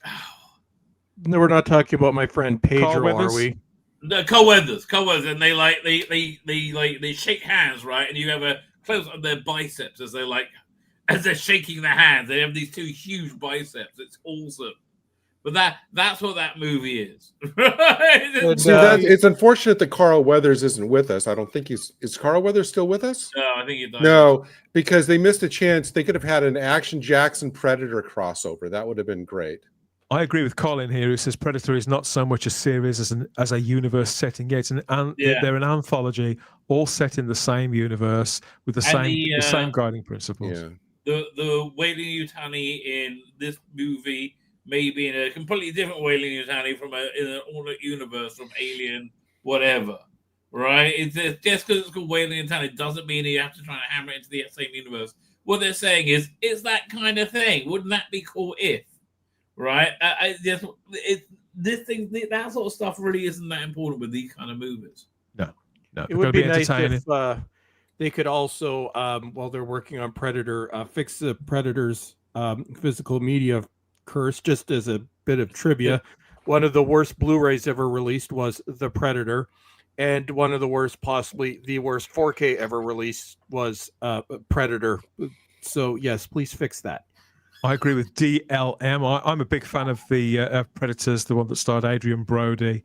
And despite the fact that he's no action hero, I really enjoyed that film. I thought the sci-fi elements, the tension, really well made, lots and lots of fun. But DLM says that Deck is not the protagonist, not according to the synopsis. They're selling this partly on the novelty of the fact that he is the protagonist. So it's everywhere.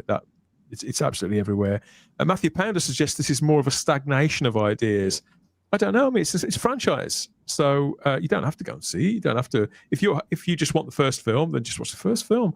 But to my way of thinking, Prey was relatively creative, whilst still being very noticeably, very, very tangibly a Predator film. And this looks like an evolution of that. So you either want another Predator film or you don't. If you don't, then it's fine. There's a good documentary about the making of this. I think on Netflix. The movies that made us. And Jean-Claude Van Damme played the Predator in the movie, and he was in this. He's in this weird lobster costume. He looked ridiculous. This is stupid, and he was complaining all the time. Yeah, I'm gonna buy this. This looks so stupid. I think I know where Matthew Pounder may have been going with that comment, which I think it's sort of where I am as well. I desperately want new material and new franchises. I think that's part of where my own lack of interest and of course I haven't seen Prey, but I think that's part of where my own lack of interest in this. I've gotten to a point where I'm tired of sequel and reboots. I desperately want something new. So maybe a good movie within a franchise, but I think what I want more than just everything being rebooted or new sequels, Yeah. I just want to give us something new, because we so rarely have that now. So from that perspective, from within the Alien franchise, this looks good, but from within entertainment as a whole, I can understand the point. Give us something new. What I've noticed in the last year or two is that we are getting more of new than we have in an extended period of time. That doesn't mean that I don't want them to continue making series, new movies in franchises that are successful, or rejuvenating things that we like with new takes on them. Depends on what they do with it. I think it's also my view is still somewhat soured by my experience with Alien Earth. So there is, especially in horror, there's a lot of really cool new things coming out. I would just like a moratorium just for a brief period of time, maybe a couple of years, to just leave all franchises aside, give us something different, then go back and revisit these franchises anew. Just sort of put a big distance of space in between woke era and non-woke era. So I'll have to see. Like, it doesn't look terrible. For me, it's just personally my level of interest is okay. I just want to say that if people have looked ahead and have looked up the entire plot of this film and are posting spoilers for it in the chat, that's not cool. It's not something I want here at the Spacebook. So, sincerely, we watched it's a trailer review, for fuck's sake. Let's play the game. I understand the keenness to find out, but let's not be a smart ass. Come on.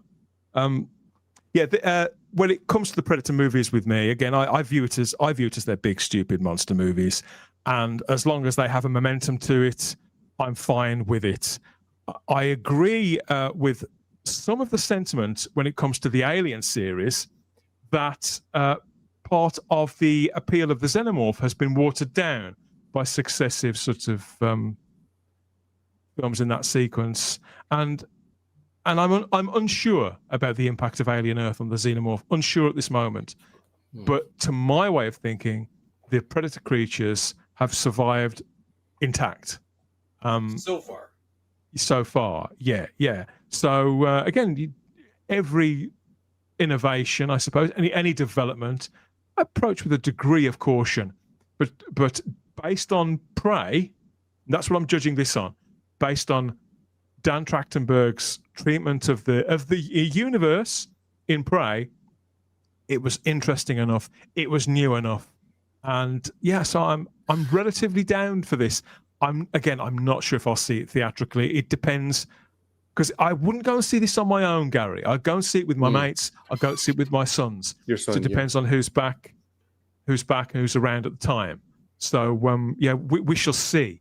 But it was a decent trailer that didn't give away too much. It was full of action, full of pace. We got to see Elle Fanning in an interesting character. Well, so I thought it was a decent enough trailer. One more thought that I had about the trailer, and again, approaching this just as a minimal understanding of the entire franchise. It seemed like a lot of the trailer, either one or both of the trailers that I saw, was I thought, okay, so the background for this is we're going to learn the culture of the Predator race. I guess they sent him out for this test or whatever. And I was thinking, is the Predator and their culture like something that, you can almost like learn too much of? It's like, should the Predator be like an unknowable monster? But once you get immersed in their culture of why they are what they are, is that kind of like over egging it, and it's like the background is kind of tamping down what it should be, if you know what I mean? I think it'd be very, very easy to do this because, as I said before, the principles of these films is so simple. It's like, I believe that the Terminator movies are chase movies. I believe the Alien films are largely run around monster movies, and with Predator, it's survival of the fittest. You can write it on the back of a postage stamp, and this is why they can't make a film in this series or Terminator or Alien sort of every 2 years. It's not James Bond. It's not Mission Impossible. You know, you can't. Right. It's not malleable enough. But I think if you make one every few years with either a new director or with somebody who's got a very sensitive grasp of it, then you can take it somewhere diverting enough for the target audience. You know, so it is what I think we can sort of look at these things that we've all been watching since we were kids, because some of them have been damaged so badly, particularly the Terminator. That's never happened to Predator. You know, I don't like Predator 2. I didn't like the Predator, but generally speaking, with these films, I can. Yeah, even though I didn't personally like Predator 2, I think it's a quality film. So generally speaking, I'll always turn up for a new film in this sequence. And to be honest, if they'd have put Prey in the cinema at that time, I might have gone to see that, because I have seen all the others. Okay. So yeah, that's just me speaking personally, but it depends on who you ask the individual. Well, here's what I'll do. Since you guys have said that Prey is actually a good movie, and sort of what I said with this one, I will watch Prey based on your recommendation. And depending on what I see with that, I may change my mind about this. So, Dan, Gary, because you guys recommended it, I will watch it. I have not seen anything since the original and part of the whatever one was Danny Glover. Oh, wait. Oh, yeah. I know you didn't recommend this either. I'm just very confused. The Rabbi. Yeah, I'm old with the Alzheimer's. Dan and Rabbi, because you guys recommended it, I will watch it. So, yeah, This is out on November the 7th. Predator Badlands, directed by Dan Trachtenberg again. A thematic sequel to Prey from 2022, but back in cinemas. Trailers out there on YouTube for you to watch. International trailers, domestic trailers, teaser trailers, whatever kind of trailer that you like. Or if you like to go in cold and stay away from trailers, then obviously do that too. Because, yeah, they are what they are. As I say, they're pretty simple in their principles, aren't they? These films. So yeah, let us know what you think in the comments. Our intrepid explorers from Neatwheat Land, arrive on a starving planet. Crowns. Exactly, Duck. Titty breakfast plague. No. This planet suffers from zero energy in the morning. Send our Neatweed to help this planet, Brian! Okay. You make it neat wheat, mate. If you know what's good for you, the Weetabix. Okay.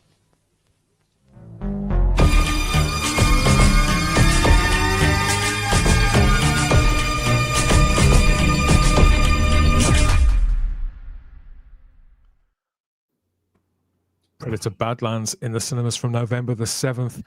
We're back in the Spacebook Live on Rumble and YouTube. Slightly earlier time this time, and from here on from now until Christmas, with a few more treats lined up for you with us and whatever other panelists we can drag aboard for the next mission or 2 or 3.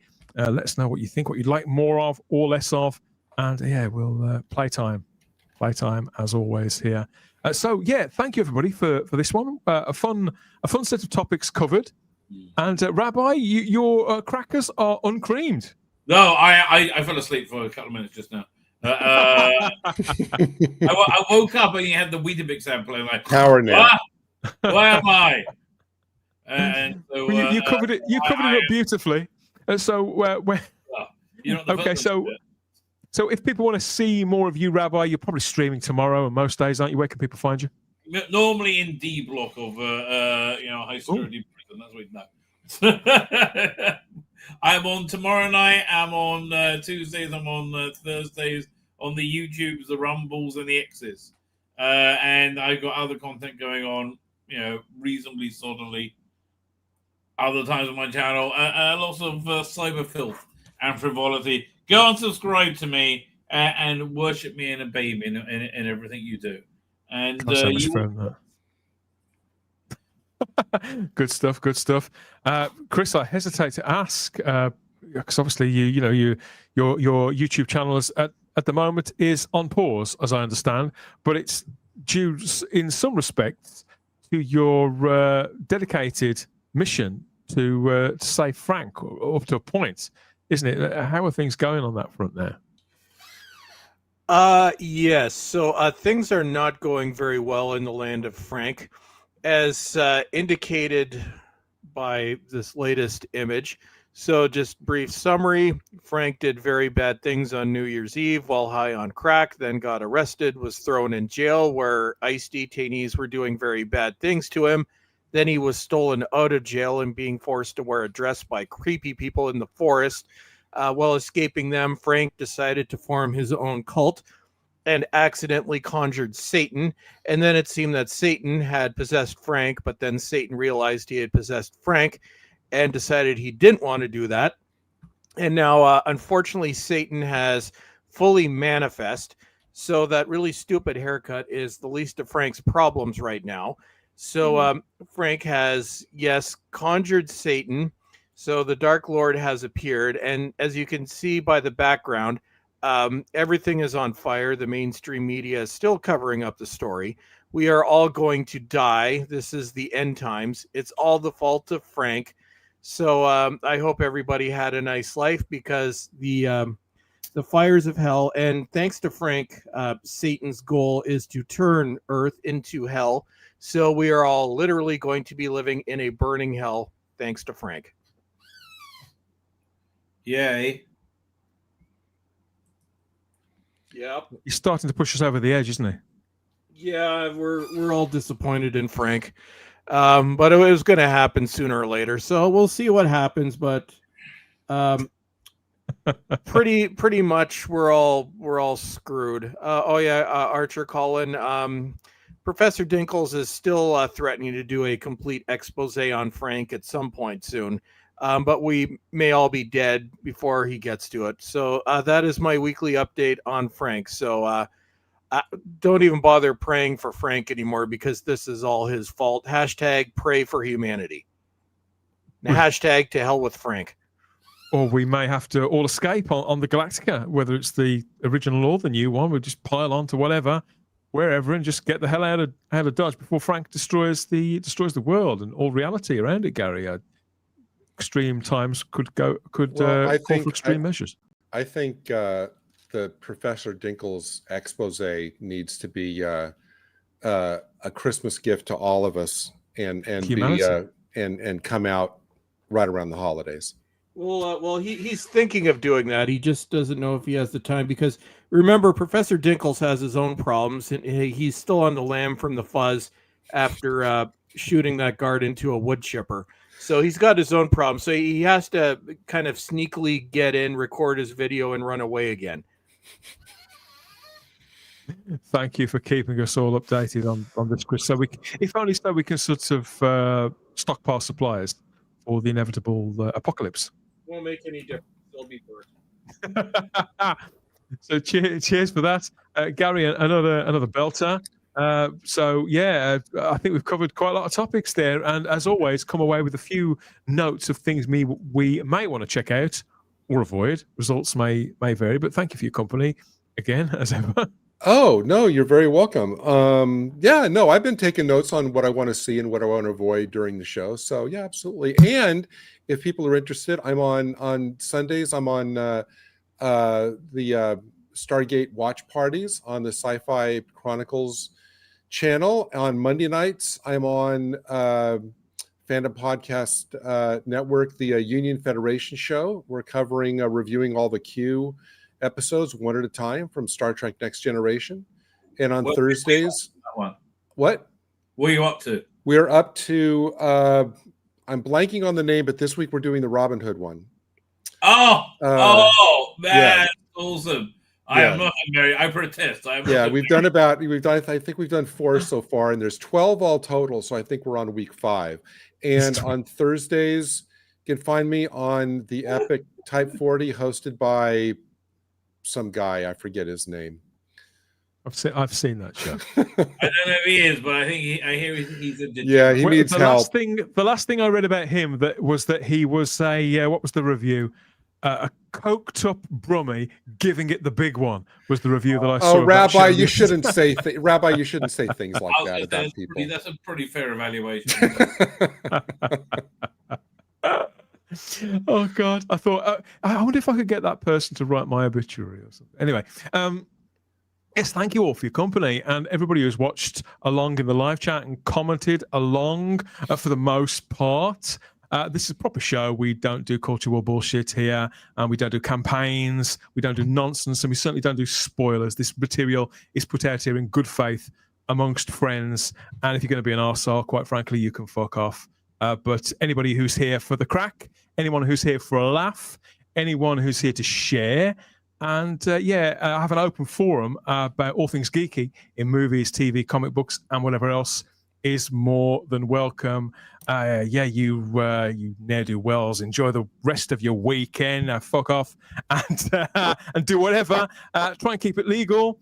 Try and keep it legal if you can, and we'll see you on the next one. Bye-bye.